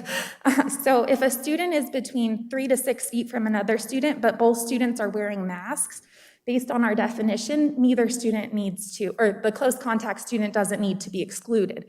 Currently, because we don't have any masks, exactly what you're describing is happening. You can't contact trace, especially when confounding factors such as the smoke outside and indoor recess are changing the movement patterns of the students and causing a lot higher risk of spread within those groups. Does that make sense? Thank you. Okay. So just as far as different checkpoints and precautions that we have in place to mitigate the risk within the schools, we have an internal report based on the percent that attends infectiously that goes out within the health department every Wednesday. All the epidemiologists kind of join forces to look at that data and see if there's a risk as far as that, in combination with the CSTE definition of an outbreak. Those two things considered together is how we determine if there's an outbreak at a school. So CSTE stands for Council of State and Territorial Epidemiologists. So that's the definition that we're going off of for our outbreak definition.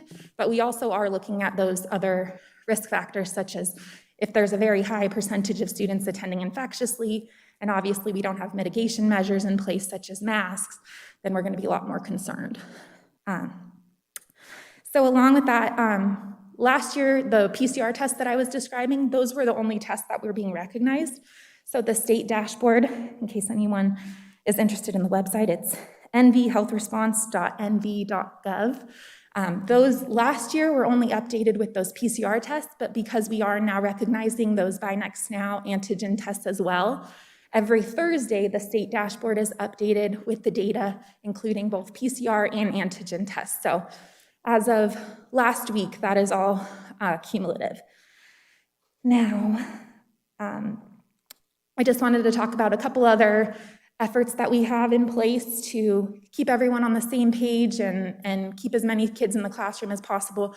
We have a weekly school district pandemic meeting that has nurses, emergency medicine professionals. We have superintendents such as Richard Stokes, and everyone from the Quad Counties is able to come together to discuss the different issues that we're seeing so we can problem solve together.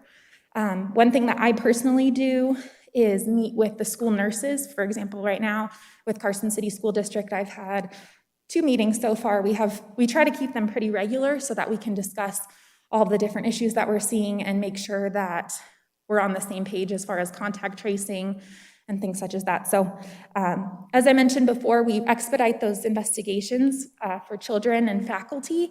And then as soon as the data is gathered regarding who's attending infectiously and whatnot, I actually then report back to the schools who do the contact tracing. So that's our complete cycle. I wanted to make sure that I was also answering the questions of our sweet citizen earlier. So the first 2, she was asking if we're keeping the masks. I wanted to answer that one first. So we are currently masking in the Carson City School District. I think that this is a safe decision. I'm not supposed to give my opinion, but for the second question, and I also think more importantly, our goal going into the school year was to keep as many students in the classroom as possible. So that will help a lot with the contact tracing and not having to exclude massive numbers of students. So I think if we keep the shared goal in mind, then that is understood why we would need to do that. As far as the second question goes, she was asking if we will be testing as much. I don't know if she knows how complicated of a question that is, but currently with the Binax Now antigen test, there's actually a nationwide shortage. Not a lot of people know about that. Originally, they were intended to be used for athletics predominantly, but we have also, the nurses have generously offered to test close contacts outside of that. We obviously want to prioritize people that are symptomatic to detect any cases. So as far as the testing supplies go, the amount of testing that's going to occur is going to depend on our resources, essentially. So I guess to give a vague answer to that one. And then Nikki was going to talk about the last one. She was speaking about, okay. So she's going to answer that question later, but does anybody have any questions for me? I know that was a lot. Certainly. Hi there. I have a question for you. So one of the things, in addition to this, I'm also a school principal. In this county and also in Lyon County where I work, one of the things we're hearing from our school nurses is how overwhelmed they are. And so I think number one, I want to say to all of our nurses in the Quad County area, thank you, because it's immense what they're doing. But I think I want to bring awareness that not only are they doing COVID testing, they're doing contact tracing. Sometimes they have lines out the door. And that isn't even to mention the job a school nurse has in a school. And so we're running out of tests, like you talked about. They're running out of time. Some of them are staying to work till 8 o'clock at night doing contact tracing. And I'm afraid that we're going to burn these people out. Are there any resources to help our schools with these efforts? And I know the health department is also overwhelmed, but I think that it's hard to come by a school nurse. And if we chase them all out of this field, we're going to be in a world of hurt. Thank you so much for that. I 1000% agree with what you said. These school nurses are invaluable. They are heroes. They are close to my heart. I talk to them on a daily basis. They are very overwhelmed. One great thing that I've seen, especially in Carson City School District, that administrators have done in noticing this kind of burnout that's happening is taking the initiative in either hiring other employees or outsourcing to other professionals in the school district that are able to help with the contact tracing. So in Carson City School District specifically, there's recently been a team of 13 social workers that Ann Sear and I were able to train just a couple weeks ago in contact tracing. So now, rather than having the nurses do all the contact tracing by themselves, we're able to outsource that work as well and hopefully get them home at a reasonable hour, not working on weekends. That's definitely one of my primary goals as well. So we've seen that in Carson City, and I think other school districts are also following suit in many ways, in different ways, but with the same goal in mind, in just making the team bigger, because as the burden of coronavirus grows, we need a stronger and bigger team to fight it. So did that answer your question? It does. It's just, I think the problem's only going to get worse. I think what we're seeing in schools, it's like a wildfire. Like we're seeing what's happening in California. It's like once it starts going, it's spreading, and it's hard to contain it sometimes. I completely agree. And I can't tell you how many of them were ecstatic when they heard about the masks going back on, because it gives them just a glimmer of hope that they won't have to continue this throughout the school year, because quite honestly, it's just not sustainable. Emotionally, mentally, not sustainable. So Ms. Schutte? I would like to, during public comment, a couple people spoke about masks and about the size of particles and particulates being able to go through the mask. And then when you were speaking about the close contact and the contact tracing, and how when kids are in close contact and they're both wearing masks, it allows more people to stay in the classroom. Can you go into that a little bit further? Yeah, absolutely. So regarding the particles and being able to make it through, I don't think these are not meant to prevent any particles from going through, but they do help. And as far as the definition goes, that's based on updated CDC guidance. And originally, like last year, each close contact was anybody within 6 feet for 15 minutes or more with or without a mask. There have been exemptions now for students, I think with also the goal in mind of keeping as many students in the classroom as possible. So that is not something that we came up with, but just following guidance. So I'm grateful that there was a guidance change.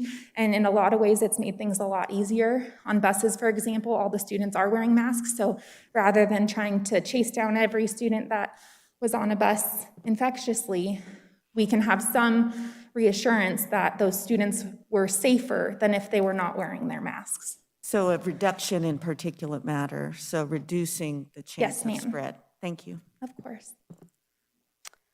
Ms. Wilkie? Thank you. I'd like to thank you for your presentation, especially pointing out that all these decisions that you're basing your things on are from data. Oh, And we've heard that over and over again, that we're not looking at data and we're not listening to data. So I appreciate you bringing that up and making that known that we are looking at data. You are basing these decisions on that data, and I appreciate that. Yes, ma'am. No problem at all. We do not take these decisions lightly whatsoever. So can you tell me, have you seen a largely expanded caseload in the youth arena if we looked at the under 18? So if I were to chart back for Carson City and look where we were on a chart for the youth, are you seeing a steep incline in children with Yes, COVID? I am, ma'am. Yeah, I did bring some data with me. So I brought some Carson City School District data and Quad County data. And if I'm to look at it, every 2-week MMWR period, MMWR stands for Morbidity Mortality Weekly Report. So we're looking at data over a 2-week period to see that, or to make sure that we're accounting for any outliers. Every time that I do a new report, the number has almost doubled. So to answer your question somewhat vaguely, but not bore you with numbers, that is concerning to me, definitely. Okay. Thank you so much. Yes, ma'am. Thank you for the presentation. Oh, of course. You know, one of the concerns I hear at every one of our board meetings for the past, I think we're up to 4 months or so now, is regarding the CDC. And so because of that, I'm fortunate to know some people in other countries that are in the medical field, and I'm asking them, and they seem like they're all going through the same kind of stuff we're going through, and I don't know that they necessarily follow the CDC, but it seems like their guidance is roughly the same. I'm sure there's some differences somewhere. But when we look at, when we talk about COVID, you know, the general discussion is, just looking at COVID is, you know, it's, you have so many people getting it and you have this small percentage of people dying from it. And it is a small percentage, I get that, but what we don't talk about often is long-term effects from it. And I don't know, it's not fair to ask you what those are now, but I would like to maybe send you guys, Nikki, some questions regarding that, or, you know, what are you seeing from your data on long-term effects from COVID? Yeah, I'd be more than happy to reply to your email. There hasn't really been a lot of time gone by to really determine what the long-term effects are, unfortunately, but there have been some research studies. So if you have like specific questions, I'd be happy to look up the research, the current research on that, and get back to you if that's Great, okay. thank you. Of course. Anybody else? Ms. Krasner? Just a clarifying question, because when you were talking about the every 2-week period and that the number has doubled, I just wanted to clarify, was that the number of COVID cases in ages 18 and under? Because I think that was the question before, but I just wanted to make sure because. Yes, I'm actually very glad that's the population that I pay attention to the most. Yes, it was in the student cases. Okay. Specifically. The faculty, Carson City School District amazes me. We had an intern at the health department over the summer do a research study to look at their vaccination records. Theirs are amazing, above what we see across the country. So I think that has an effect on the staff cases, because those have, thank you for asking that question, those have stayed relatively steady. It is really the students that I'm mostly concerned about. Anybody else? That, okay, thank you so much. Of course, and I think we have one more question that Nikki was going to answer. Ms. Aker? Thank you.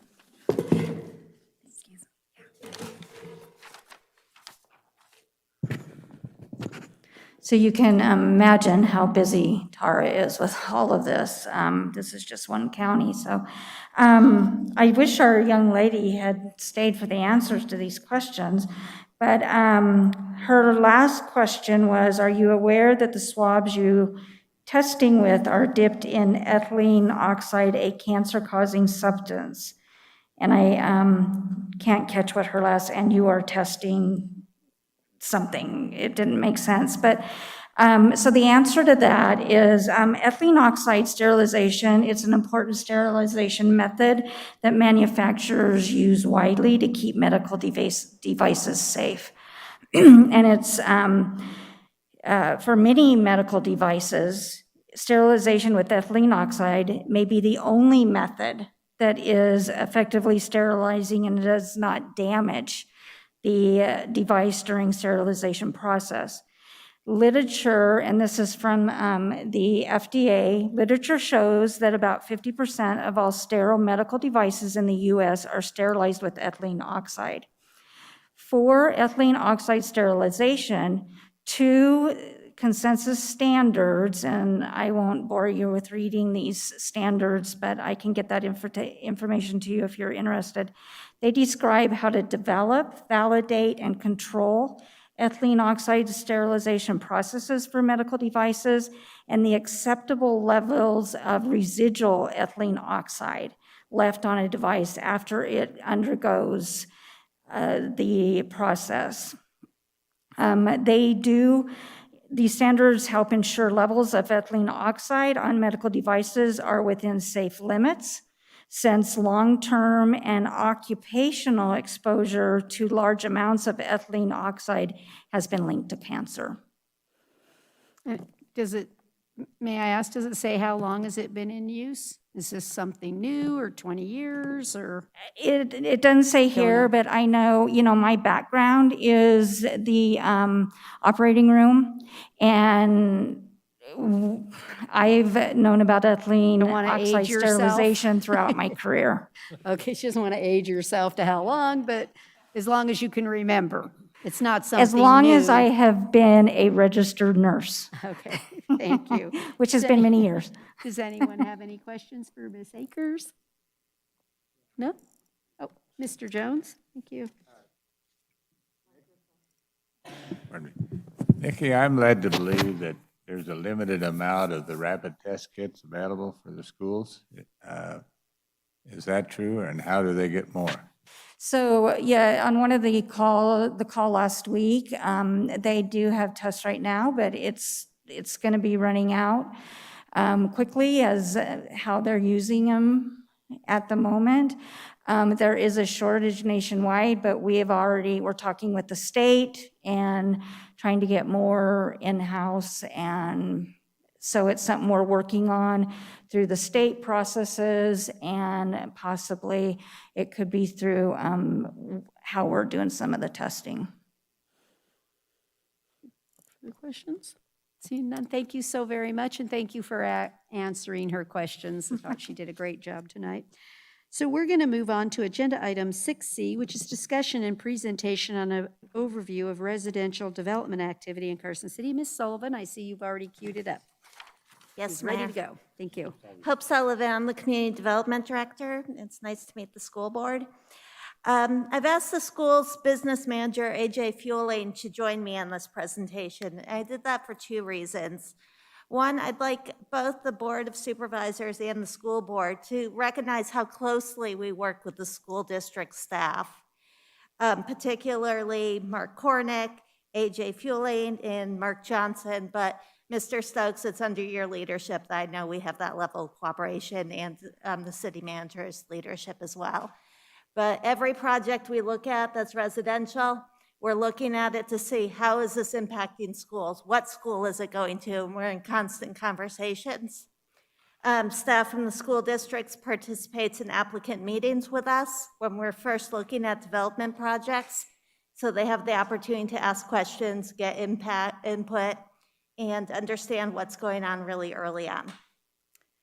Also, I didn't want to present development and not give the school board in particular an understanding of how it would impact schools.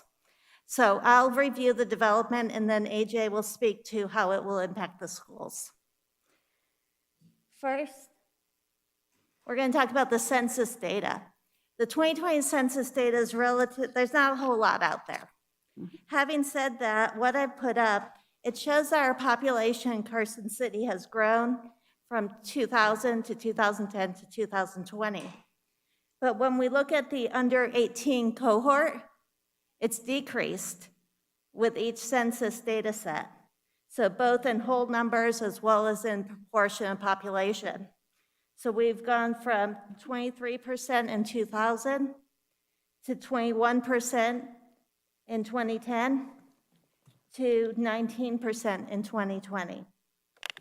And AJ is prepared to talk more specifically about what this looks like and how it translates into the classes. In terms of new housing starts, to date, we have 115 new housing starts. And that means we've issued building permits for residential homes. They could be multifamily or single-family detached. And that will be important at the end because AJ will look at the anticipated school attendance based on the type of housing it is, whether it's a multifamily housing or single-family. So where are these houses under construction? I'm not going to talk about entitlements. I'm going to talk about things that are literally being built as we speak. We have a lot of entitlements in the queue, and I post those monthly on our website. And again, the school district staff's aware of what's in the queue, what's under construction. But in terms of where the house is going vertical, that's how we refer to it. Well, first I'll just mention it's throughout the city. You can see it's from the very northern part of the city to the very southern part of the city, but it's all sort of in the core of the city, so it's all infill development. But because of the distance from north to south, it's going to impact your schools differently. Arbor Villas is on Little Lane. That has 147 single-family homes. It's an attached parcel or an attached unit. 54 of those homes have been permitted, so they're about a third of the way in. Blackstone Ranch, that's Ryder Homes. That's just starting to go vertical. You can see in that picture, they just framed it. I was out there a week ago, it was only a foundation, so I waited so I'd get a better picture, and it got smoky. But that will be 189 homes. They've only permitted 4 of those so far, but it's good to see Lampa Ranch is getting to go. Jackson Village is kind of behind JCPenney. It's the colorful houses. They have 41 homes approved, 30 have been permitted. So I think all their exteriors are done, and it's the interior lots that are left. Little Lane Village, that's right next door to Arbor Villas. They're going very quickly. They have pulled 10 permits so far. If you go by there a week ago, or I think a month ago, I presented to the Board of Supervisors, and it was just framing. And then I saw they already had gone this far. I said, oh, I need new pictures. So they're moving really quickly. They will have 149 units. Mills Landing is across from Mills Park. That's 142 units, and they have 106 permits so far, so about 2/3 done. Schultz Ranch is in the southern portion of the city, off Topsy, and so they have 101 lots that they can create in Phase 4. 69 have been permitted. Schultz Ranch Phase 5 is it's a newer phase of Schultz Ranch, 29 lots, and they have permits for 9 of those lots. Silver Oak 23B, and Silver Oak has a ways to go, but they have 29 lots in this particular phase, and they pulled permits on 9 of those. So the next set of slides are going to be where people are doing what's called horizontal work or site work, and they haven't gone vertical yet. Again, this one actually was interesting when I mapped it because I saw that we were either really far south or really far north, and we kind of lost the middle. But if you come back in a couple months, we'll have the middle filled in because I have some stuff in the queue. Clearview Ridge, that's off Cochise in the southwestern part of the city. They have 73 lots. They have roads in, infrastructure in, and they're starting their second phase. Emerson Cottages, that's if you go north on Route, right before you get to the freeway overpass. It's right on the right side traveling north, and that will be 37 lots. Silvercrest Condominiums, that's right there on the corner of Roland and Oak where there used to be a church, and that will be 51 lots. I'm sorry, it's condominiums, so 51 units. Silverview Townhomes, that's Mark Turner, has that under construction right now at Clearview and Silver Sage, and that will be 34 attached units. And then another Silver Oak Phase 24, he's doing site work there. That will be 64 more lots in Silver Oak. So now AJ will speak to you about how does this translate into students? Thank you, Hope. AJ Fueling for the record. I think Hope understated how much we all work together between the district and the city, and how well we work together. So we really appreciate the level of communication that we have with her department and the city. So I don't have a true projection of each individual development that Ms. Sullivan discussed tonight, but I wanted to give you an idea of what, where we thought we were with a study that we had done a couple years back, and then what I believe we're seeing.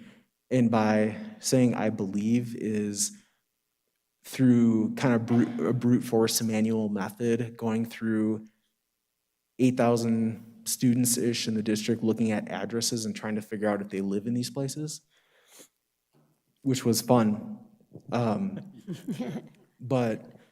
So that's why I don't know that these are perfect numbers. We will be doing another study here later in the fall, once enrollment stabilizes, to kind of get a more accurate detail of it. But with the study that we had done back in 2019, which was using data from the prior 5 years, this company that we work with, Davis Demographics, they had come up based on historical data, looking between Carson and Reno, that they would expect with a single-family detached home that we would generate or yield, as I say in that industry, about 33.5 students per every 100 units that are built. With multifamily units or apartments, or like townhomes and apartments, they came up with 31.3 students per 100 units. So based on the development we have seen and how many students I believe live in these areas, came up with kind of the yield factors, what I think is really happening. So, and one point I put in here, because it's something we talk about quite a bit, are the values of homes around Carson City. And that ultimately, I think, is having some impact on this. So Jackson Village, which is very colorful, Those are selling for about $360,000. I just saw a sign up there driving by the other day that there's new ones going in for about $400,000. Right now, with about 30 units up, we have 4 students coming from Jackson Village. Schultz Ranch, which right now $550,000, but truly that's been going on for some time, and the prices were lower at one point in time.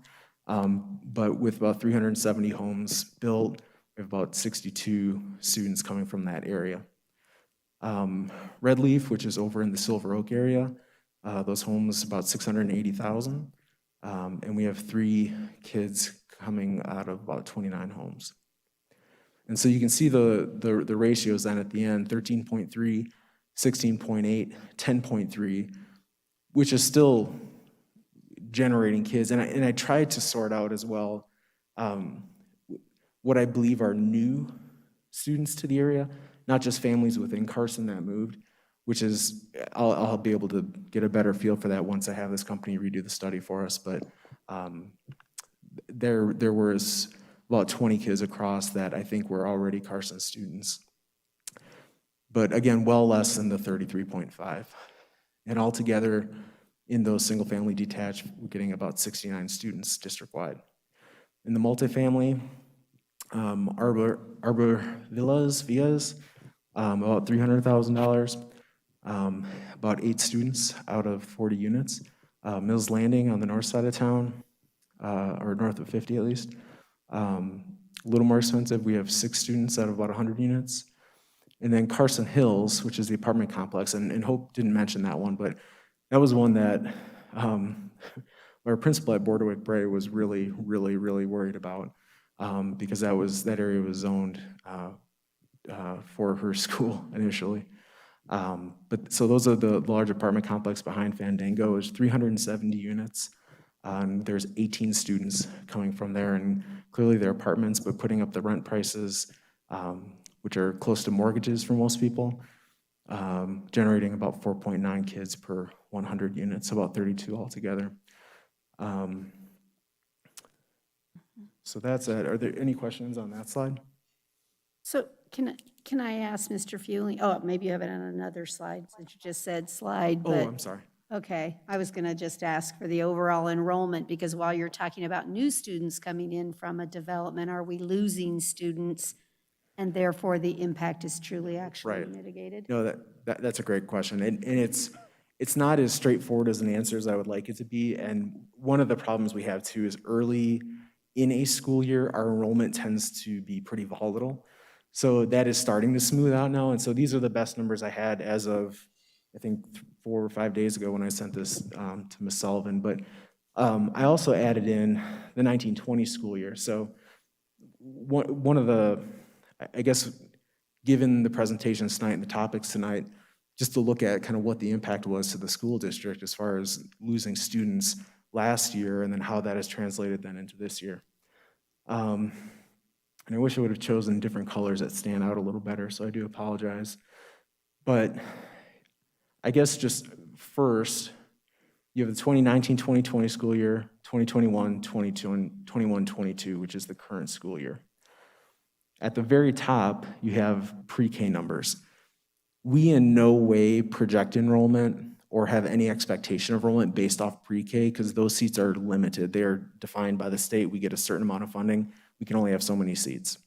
But I still put them up there, I guess at least to see that last year we lost some students that were within the pre-K programs, but this year clearly some came back.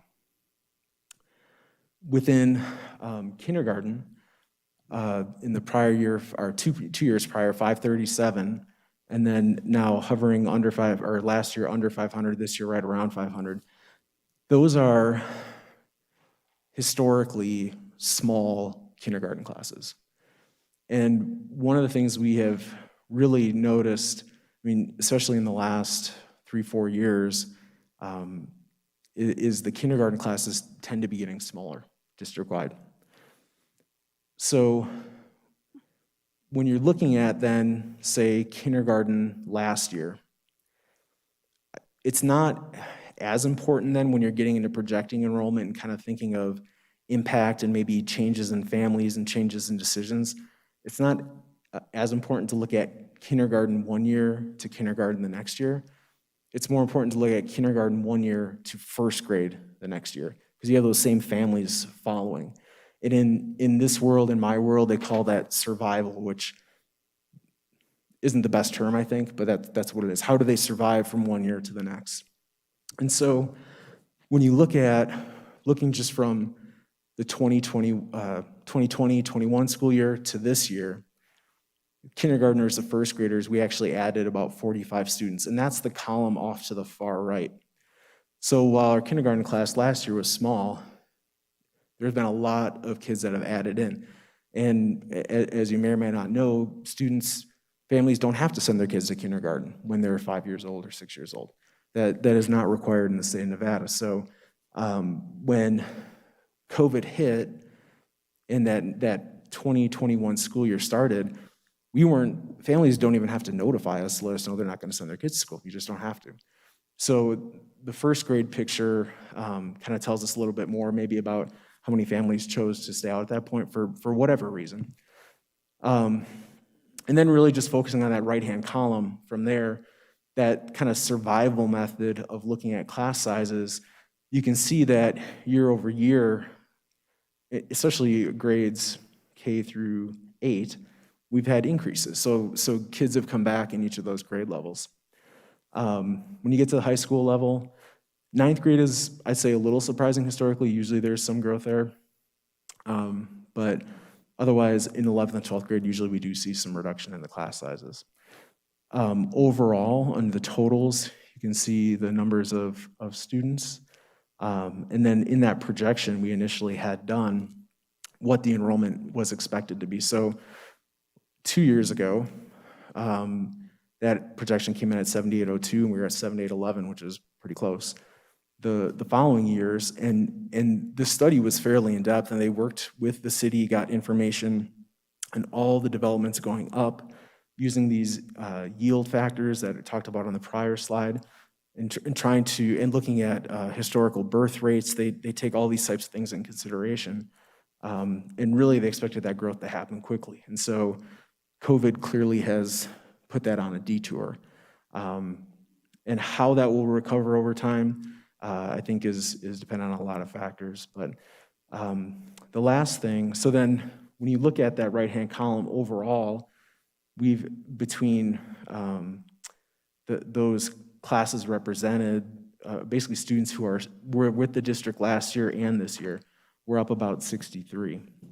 But the big difference is actually at the very bottom then. So when you look at the current year kindergarten class, but compare it to last year's 12th graders. So we had a class leave of 12th graders that have gone on to better things, but you have a kindergarten class coming in. And again, these kindergarten classes, especially with COVID, have shrunk quite a bit. And so you had a 12th grade class last year of 593 being replaced by a class of 500 at this point this year. So that's ultimately where you have that downward trend. So when I look at this, so overall, it looks like more kids are coming back within the grade levels. There's growth in the city, things are happening. But still, you have that kindergarten, 12th grade relationship that has still impacted the overall enrollment. So, and why that is, lots of factors. And again, going back, home values clearly are higher, and for young families, that can be hard to afford. So that may be impacting. COVID still may be impacting. We don't really know. But it's something that we clearly will be watching over the years. Thank you so very much. Does anyone have a question for Mr. Fueling? Seeing none, thank you so very much. That's interesting data. Thank you, Ms. Sullivan, too, for your help tonight in the presentation. We're going to move on to item 60 on the agenda, which is the capital projects in the Carson City School District. Mr. Cornick, are you? There he is. Thank you. Please take us through this agenda item.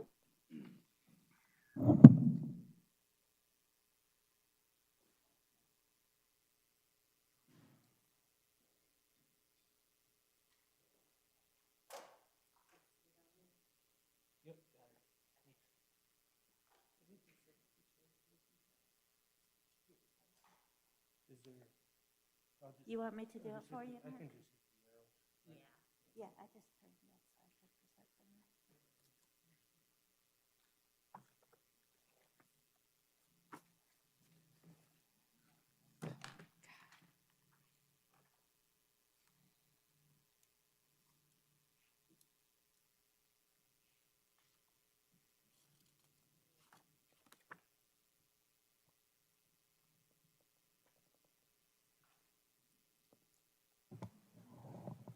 Can you hear me?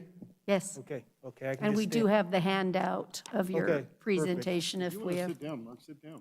Yeah. I've been sitting. Oh, he's, I don't. Thank you. I'll try it here, so I Yeah. can stand up. Oh, good. Mayor Bagwell, city supervisors, school district trustees, and Mr. Stokes, good evening. Thank you for having me tonight. Seems like every time I come up here, everybody leaves the room. But I do have some, being a operator and a facilities geek, I think I got some really cool pictures for you tonight. All right. We like pictures. So I'm here to update you on our 3 main capital projects this year. The first one is Eagle Valley Middle School's expansion project. It's approximately 21,000 square feet and costs approximately $14 million. All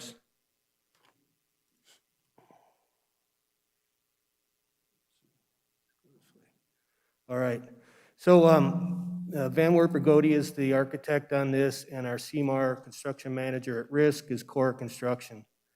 As you can see, we have 10 classrooms going in, a couple STEM labs, and collaborative common area, remodeled computer rooms, remodeled choir room. Former smart lab is being remodeled into a choir room. Offices, teacher workrooms, staff general use restrooms, storage space, and there's actually a cooling tower replacement as well. And then a courtyard for outside learning and a space for a future hoop house. Eagle Valley Middle School is going to be running a CTE program this year in agriculture. So this is we're planning for the future. What this does is basically give both middle schools the same population, some room for growth, and equivalent programming between the 2 schools.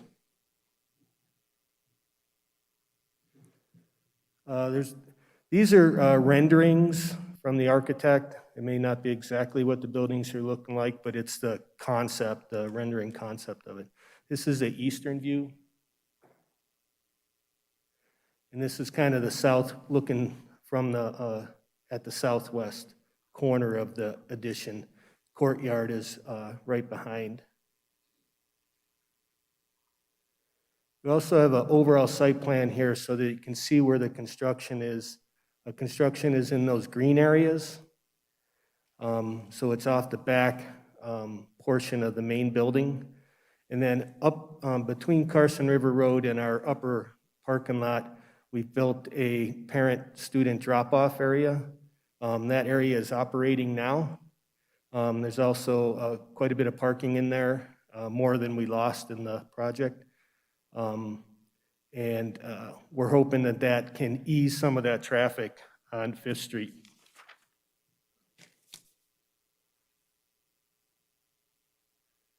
This is a picture of that drop-off area as they were building it. And you're kind of looking to the west, to the mountain range to the west there. And this is looking more to the east, coming down to a turnaround where the parents will come around and head out to 5th Street. And this is one-way traffic all the way through there. And this was when they were doing the work. I just thought it was a really cool picture. We had 2 weeks ago, we did foundation pour. So this is for all the different foundations, and we started a layer of our CMU block. It'll be mostly block building. And then you start your rebar in that process as well. As you can see to the right there is a little blue swimming pool. That's what it's going to be for the students. When they come back, they'll have their own pool at the school. We're actually listening, so that was good. Okay. Yeah. Diving board's in the next phase. Yeah. It worked. This was another picture of the pour. There's some challenges with that site with building, so the concrete's coming in from far away. And as you can expect, there's some challenges with materials as well. So we will be building the walls before we have the roof on, because the steel for the metal deck is what's holding up some of the process. But I have to tell you, Cora has been really innovative in how they're working this project every day. There's a ton of people working there. First row of block with the rebar. And then we had a early morning pour up on the parent drop-off, and this is the crew building the speed humps that are going to be along there. And there it is, actually a speed table, you would call it. This is the slab being poured early morning. And one of our principals lives right behind where that's being poured and said it never woke him up, so I was happy to hear that. At 3 o'clock in the morning pour. So it's getting lighter, and they're troweling and doing the work on the slab. Also a really interesting picture of the slab back to the main school.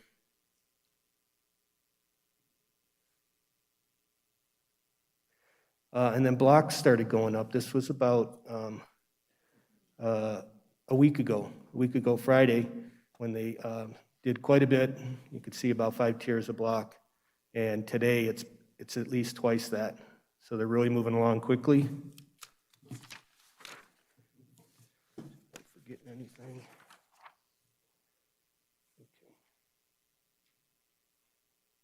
And that's kind of the same picture. As you can see, our pool's not going to make it. And so Gone. Mr. Conley kind of has this urban legend about there's a pool on top of the school. And he tells the kids this, so I think he's going to have to keep that going, because that's not going to work.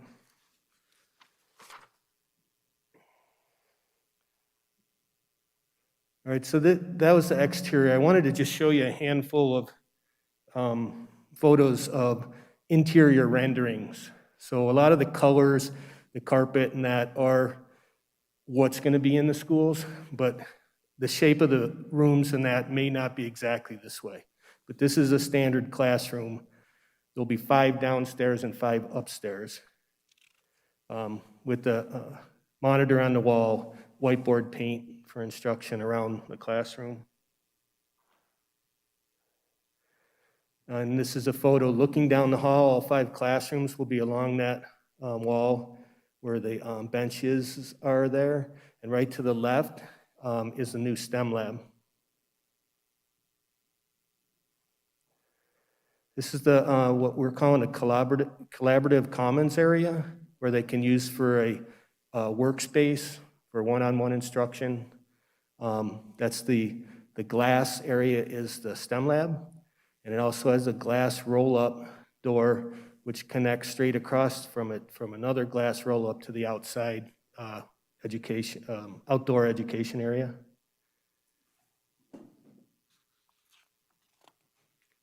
An interior view of the rendering of the STEM lab.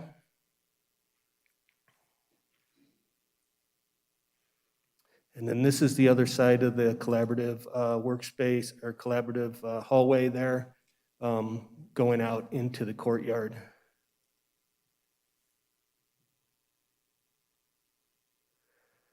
This view is looking west up the upper hallway. You'll enter this space from an existing window, which will feed into this hallway, and it bridges over to the second story. You'll notice a lot of the piping is exposed and will be labeled so that we can use the building as an educational tool as well. There's kind of an educational kind of nook area right there. Again, the upper collaborative area. And then this is the upper STEM lab on the second floor. So it'll be 7th and 8th grades, one on each floor.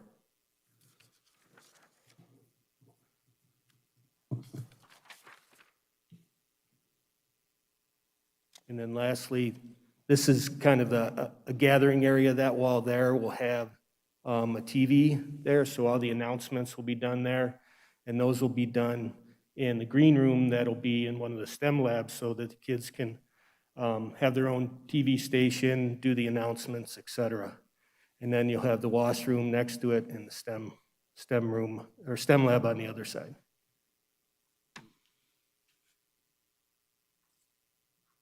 Lastly, I just threw in kind of the floor plan for the second floor. It's mirrored on the lower floor pretty much. As I was explaining, on the upper side where those two doors are swinging by the center blue arrow, that's where it meets the main building. And there's a big cathedral window right there. That'll turn into the doorway into the bridge that takes you to the new section, second story. And then to the left of that, where the other blue arrow is, to the left, is going to be a remodeled computer lab. And you could never get to that room. You could only get to that room through the front room previously. So now we'll come out. There's an outside door there that we can use, and we can hit that hallway so that they have better access and egress. Is there any questions on that, Eagle Valley? Does anyone have any questions on Eagle Valley? Yeah, just, I am a Carson High graduate, but I was not a math major, but I just did a quick calculation. And are you at 667 a square foot? Yes, right around there. I mean, it's not where we started. Holy mackerel. But is that FF&E or no FF&E? Oh, that's FF&E as well. Okay. We well, feel better. It's a little Still better. bad. It's a little better, Yes, because in a still school, bad. that's pretty high, but still. wow.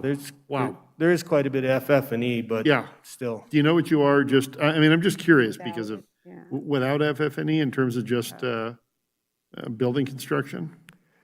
Just building construction? Yeah. Just construction is more like 12. So it's not that much better. Right. But then you have all of the consultants and the engineering, the architects. Right, of course. Yeah. All those Yeah. costs. We were just Understood. trying to pull out the computers and things like that Yeah, separately. yeah. Maybe, I was just going to mention, as of about a year or two ago, the new high schools that Washoe County are building are in excess of $220 million for their new high schools. So the cost of construction has just exploded for us too, smaller terms. And I mean, just when we first got it bidded and we had it, we've almost doubled in our cost because of materials, basically. Yeah. So we had to. We originally planned at 8.2 million, I think, for it. But we did make it a little bit larger and added a few things to it. But you're right. It's crazy in construction right now. Yeah. And you can't find workers. So. Right, yeah, yeah. Well, in my other hat, I'm a facilities geek like you, so I just wanted to confirm that that number was, I don't have budgets like that at my nonprofit. I'll just say that. I actually had that number written down in case someone asked to. So you're correct. Our next project here is the expansion and remodel of the district office. This is Berger Hannafin is the architect here in town, and the contractor is K7 Construction in Reno. This is a phase 2 project of the remodel. Phase 1 was completed in 2005. And so it was about time to get the rest of the building taken care of. Okay. Just a quick layout. The green area is the addition that will house Educational Services Department. And then throughout the orange area, we'll have HVAC upgrades. There's actually a chiller that cools the east side of the building. That was phase one. And the west side still had package units on top of the roof. And so now we'll connect to that chiller that has capacity to get better conditioning for the whole building. And we had to have to replace all the ductwork in the building as well, or in the orange and green section. And then phase three of this project is to refresh the rest of the affected area to the west with new ceiling, paint, carpeting, and new windows. We'll also have a new entryway to the building. In the back of the building, behind the green area, we're also, we did an add-on to this and added a backup generator for the building. So all of our IT is housed in that building.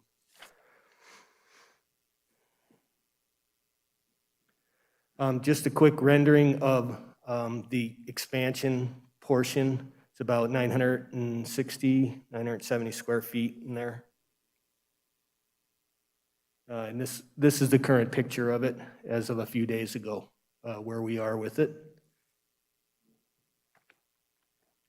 The interior of that building currently.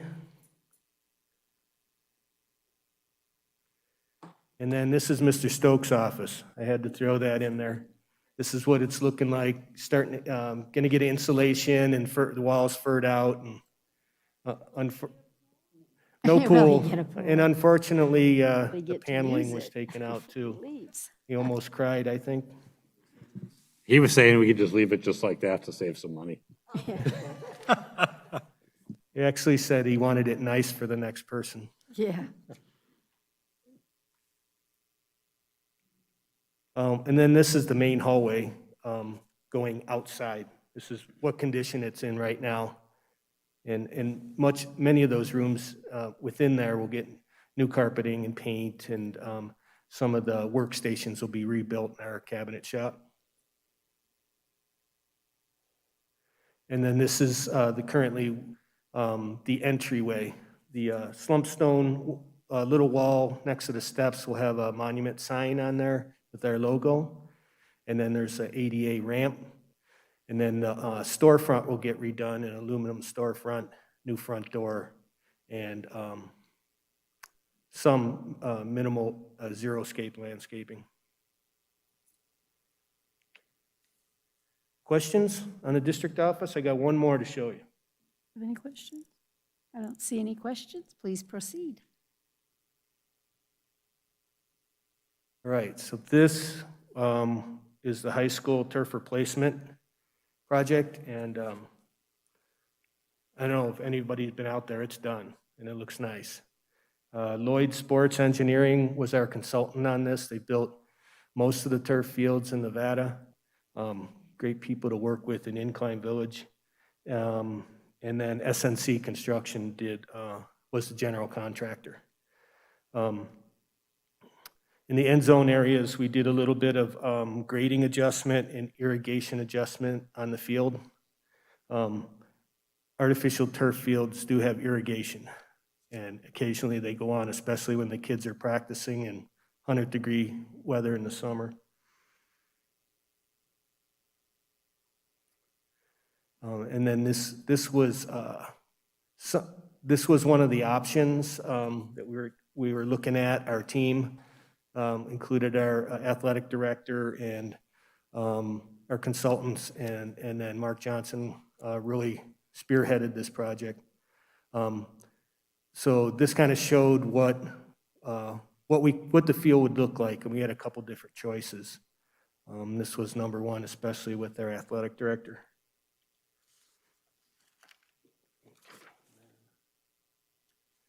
So this is a completed project. The field is done, and then we also have completed repairs on the track and restriped the track.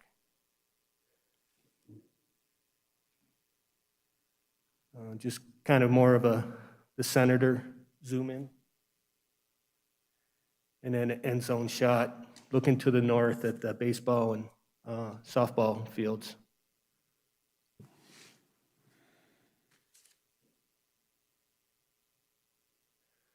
Last slide for you. This is, we put together just a quick spreadsheet on additional work that was done this summer. And these were capital and major maintenance projects.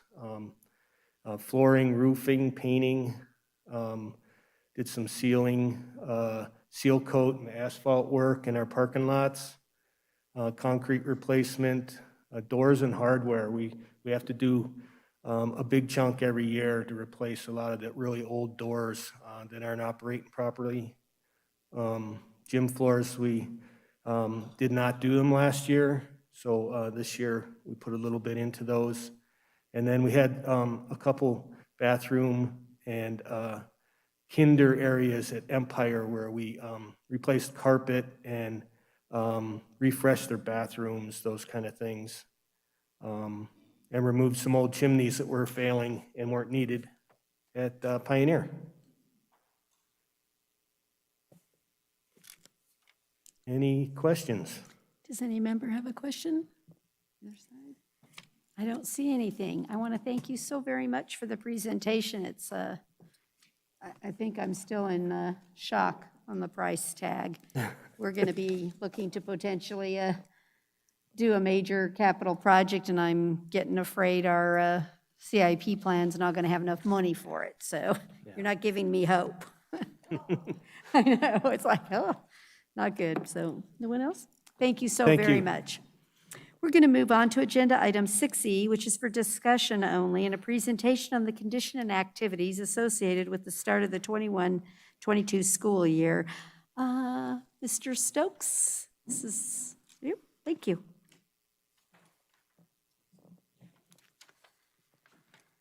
We're almost done. Mrs. Mayor, Board of Trustees, Board of Supervisors, President Cassiopo, thank you for this opportunity to speak with you this evening. Being that we're just 3 weeks into school, I thought you might enjoy a little look back and at the same time understand a little bit about some of the things that we're working on right now.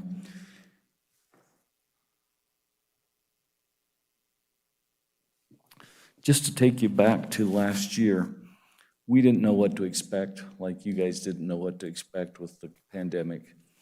We had a lot of fear, we were uncertain. We came together in June, May and June, with a group of citizens and educators who helped us put together a hybrid schedule. This was something that was completely new.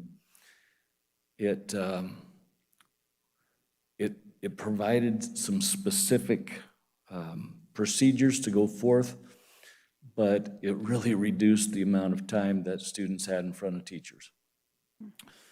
So we learned a lot as we went, but in essence, that hybrid model had all of our student body broken down into 2 cohort groups. In essence, we just cut the whole student body in half.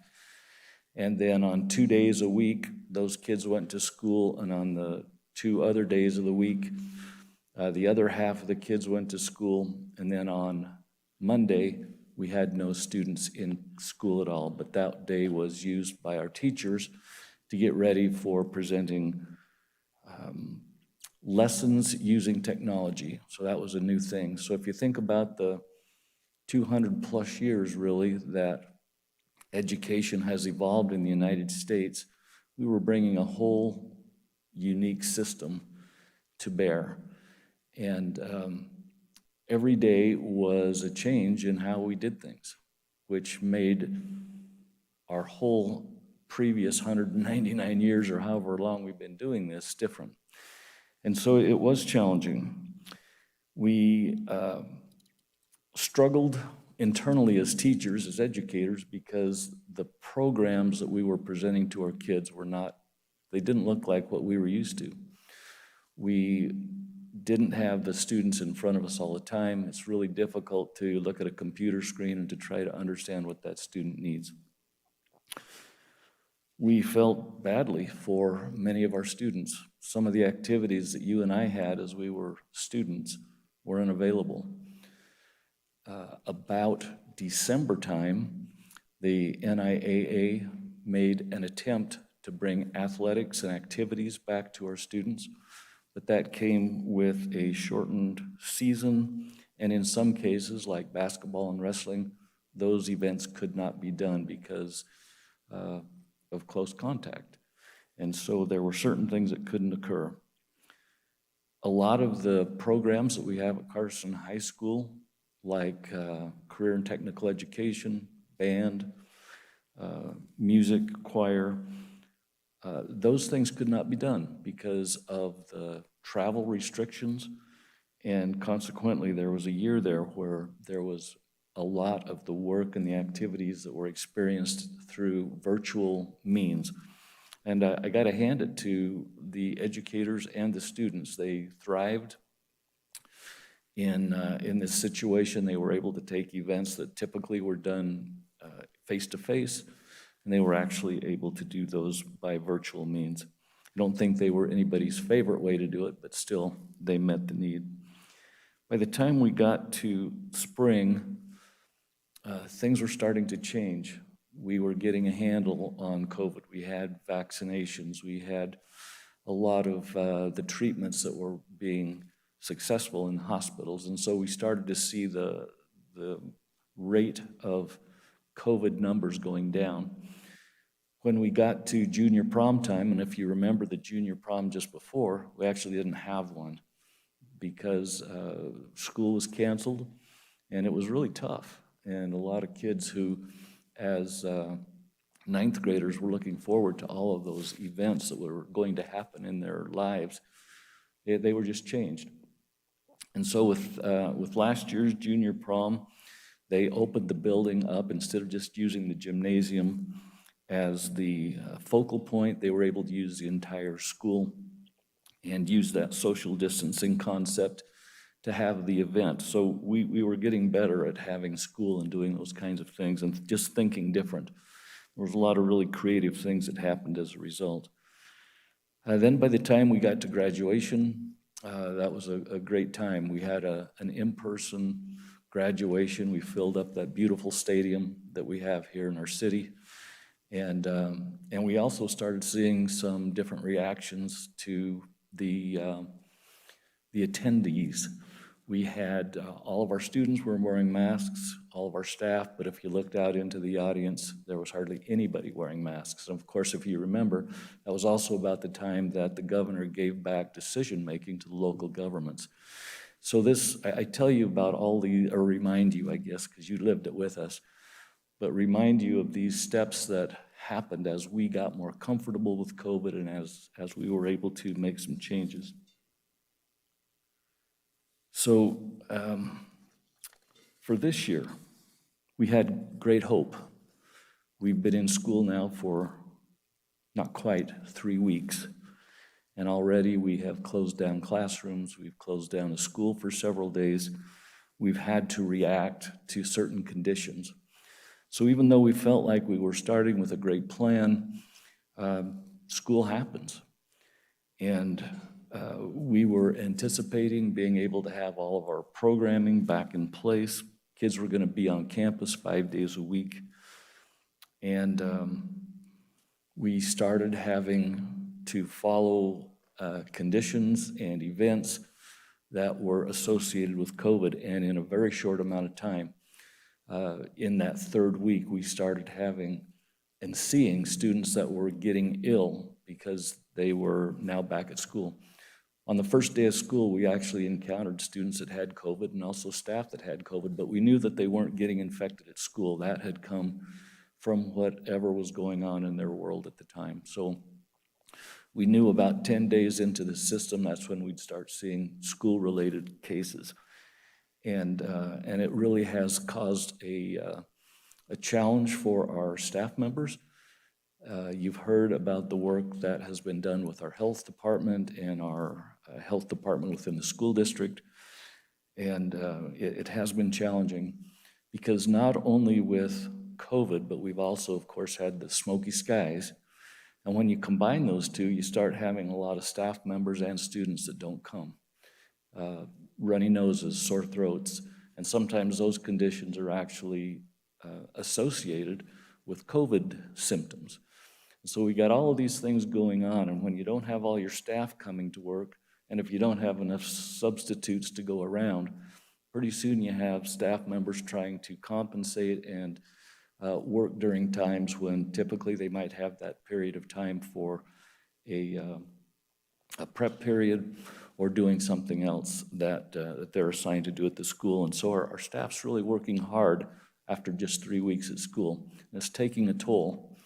Another interesting thing that's going on right now that you might not have thought about, but as we've been opening up our public buildings for the evacuees from the South Lake Tahoe area, we're actually enrolling students that have been displaced from those areas as well. So they've come to a place where now they're sitting in a gymnasium or in some other temporary structure, and rather than sitting in those buildings, they're coming to our schools and enrolling. I think I was told that the number today was 9 students, so it's not a lot, but we're grateful that we're able to do some help. I was grateful for the discussion that happened earlier because about masks, because just yesterday I made the announcement that we were going back to having face masks for at least a month. So this is a temporary approach. But one of the things that was happening is because we were getting so many students that were coming to school and they were exhibiting symptoms, and then we were testing them and we were getting positive results.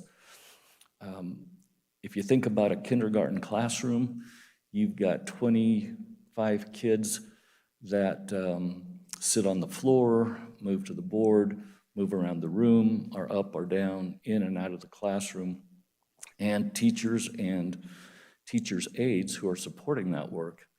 And it's really difficult when no one is wearing a mask to know just exactly who was in close contact with whom. And so the concept here for putting the masks back on the kids for a temporary period of time is to reduce the number of students that are excluded from school. It was mentioned that over 500 kids at the end of the last school week we had to exclude. And many of those kids probably won't get sick, but because we could not do that close contact tracing, we knew that we had some challenges. And unless we were going to continue putting those students back at home, maybe like what they experienced last year, and that was not what we wanted. You heard Tara say tonight over and over, we wanted to do whatever it was going to take to keep those kids in person and on campus so that, there was new vocabulary that we learned called learning loss. This was just because kids weren't around their teachers as long as they had been in the past. And so being able to have those students in front of their teachers is really important. And so that's an event, a concept that we're going to be returning to over and over if we do have ongoing conditions associated with COVID.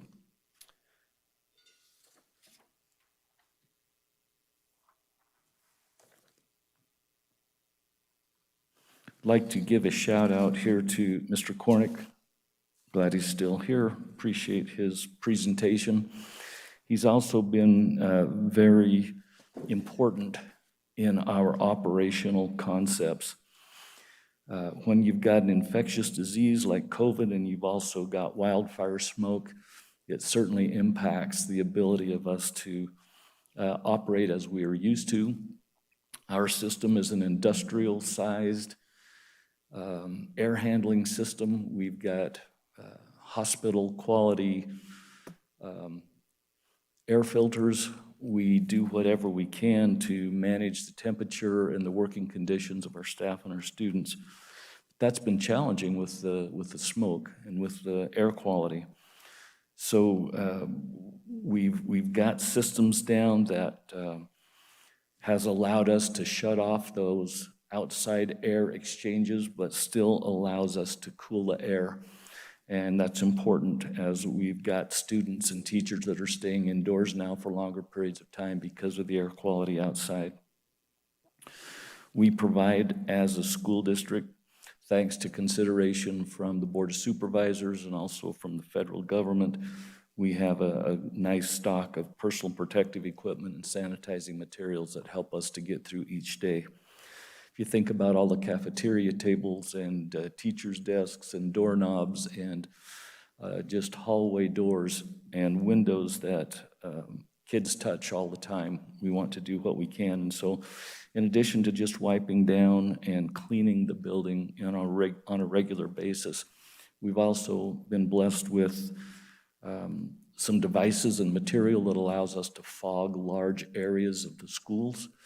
And these areas, like the nurses' offices that are used heavily, our cafeterias, our hallways, classrooms, all of these things are able to be serviced essentially by this fogging process, which by using a sanitizing material is able to kill some of the bacteria, certainly all of the bacteria that well, I should say maybe 99% of the bacteria and viruses that are contagious to our students.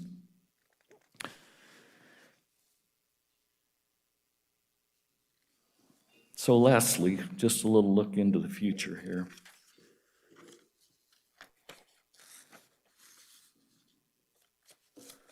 We want our students to be able to experience school in the best way possible.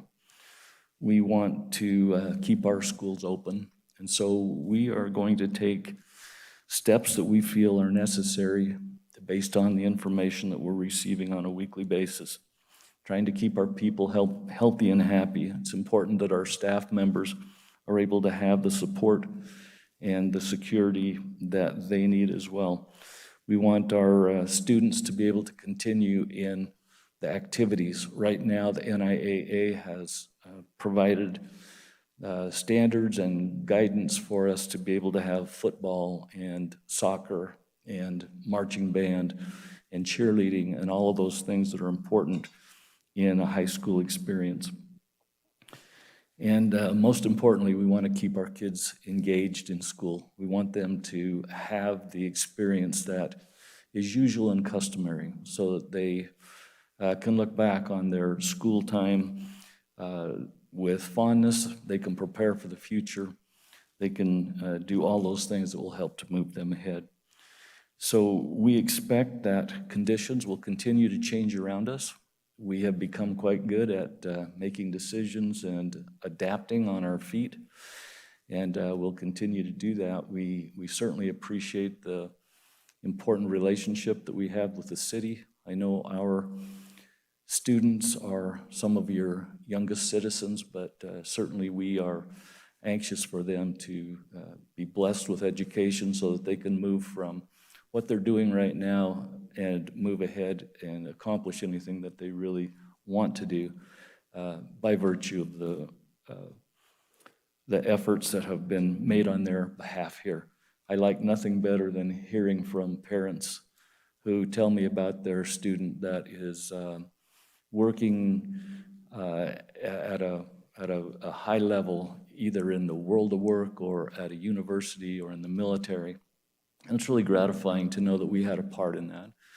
And so I appreciate the focus that we have on education here in our community, and just thank you for your cooperation together as citizens. I think that's what really drew me to Carson City in the first place, is the fact that this place has that capacity and that love and desire for support for our students. So I thank you for this opportunity.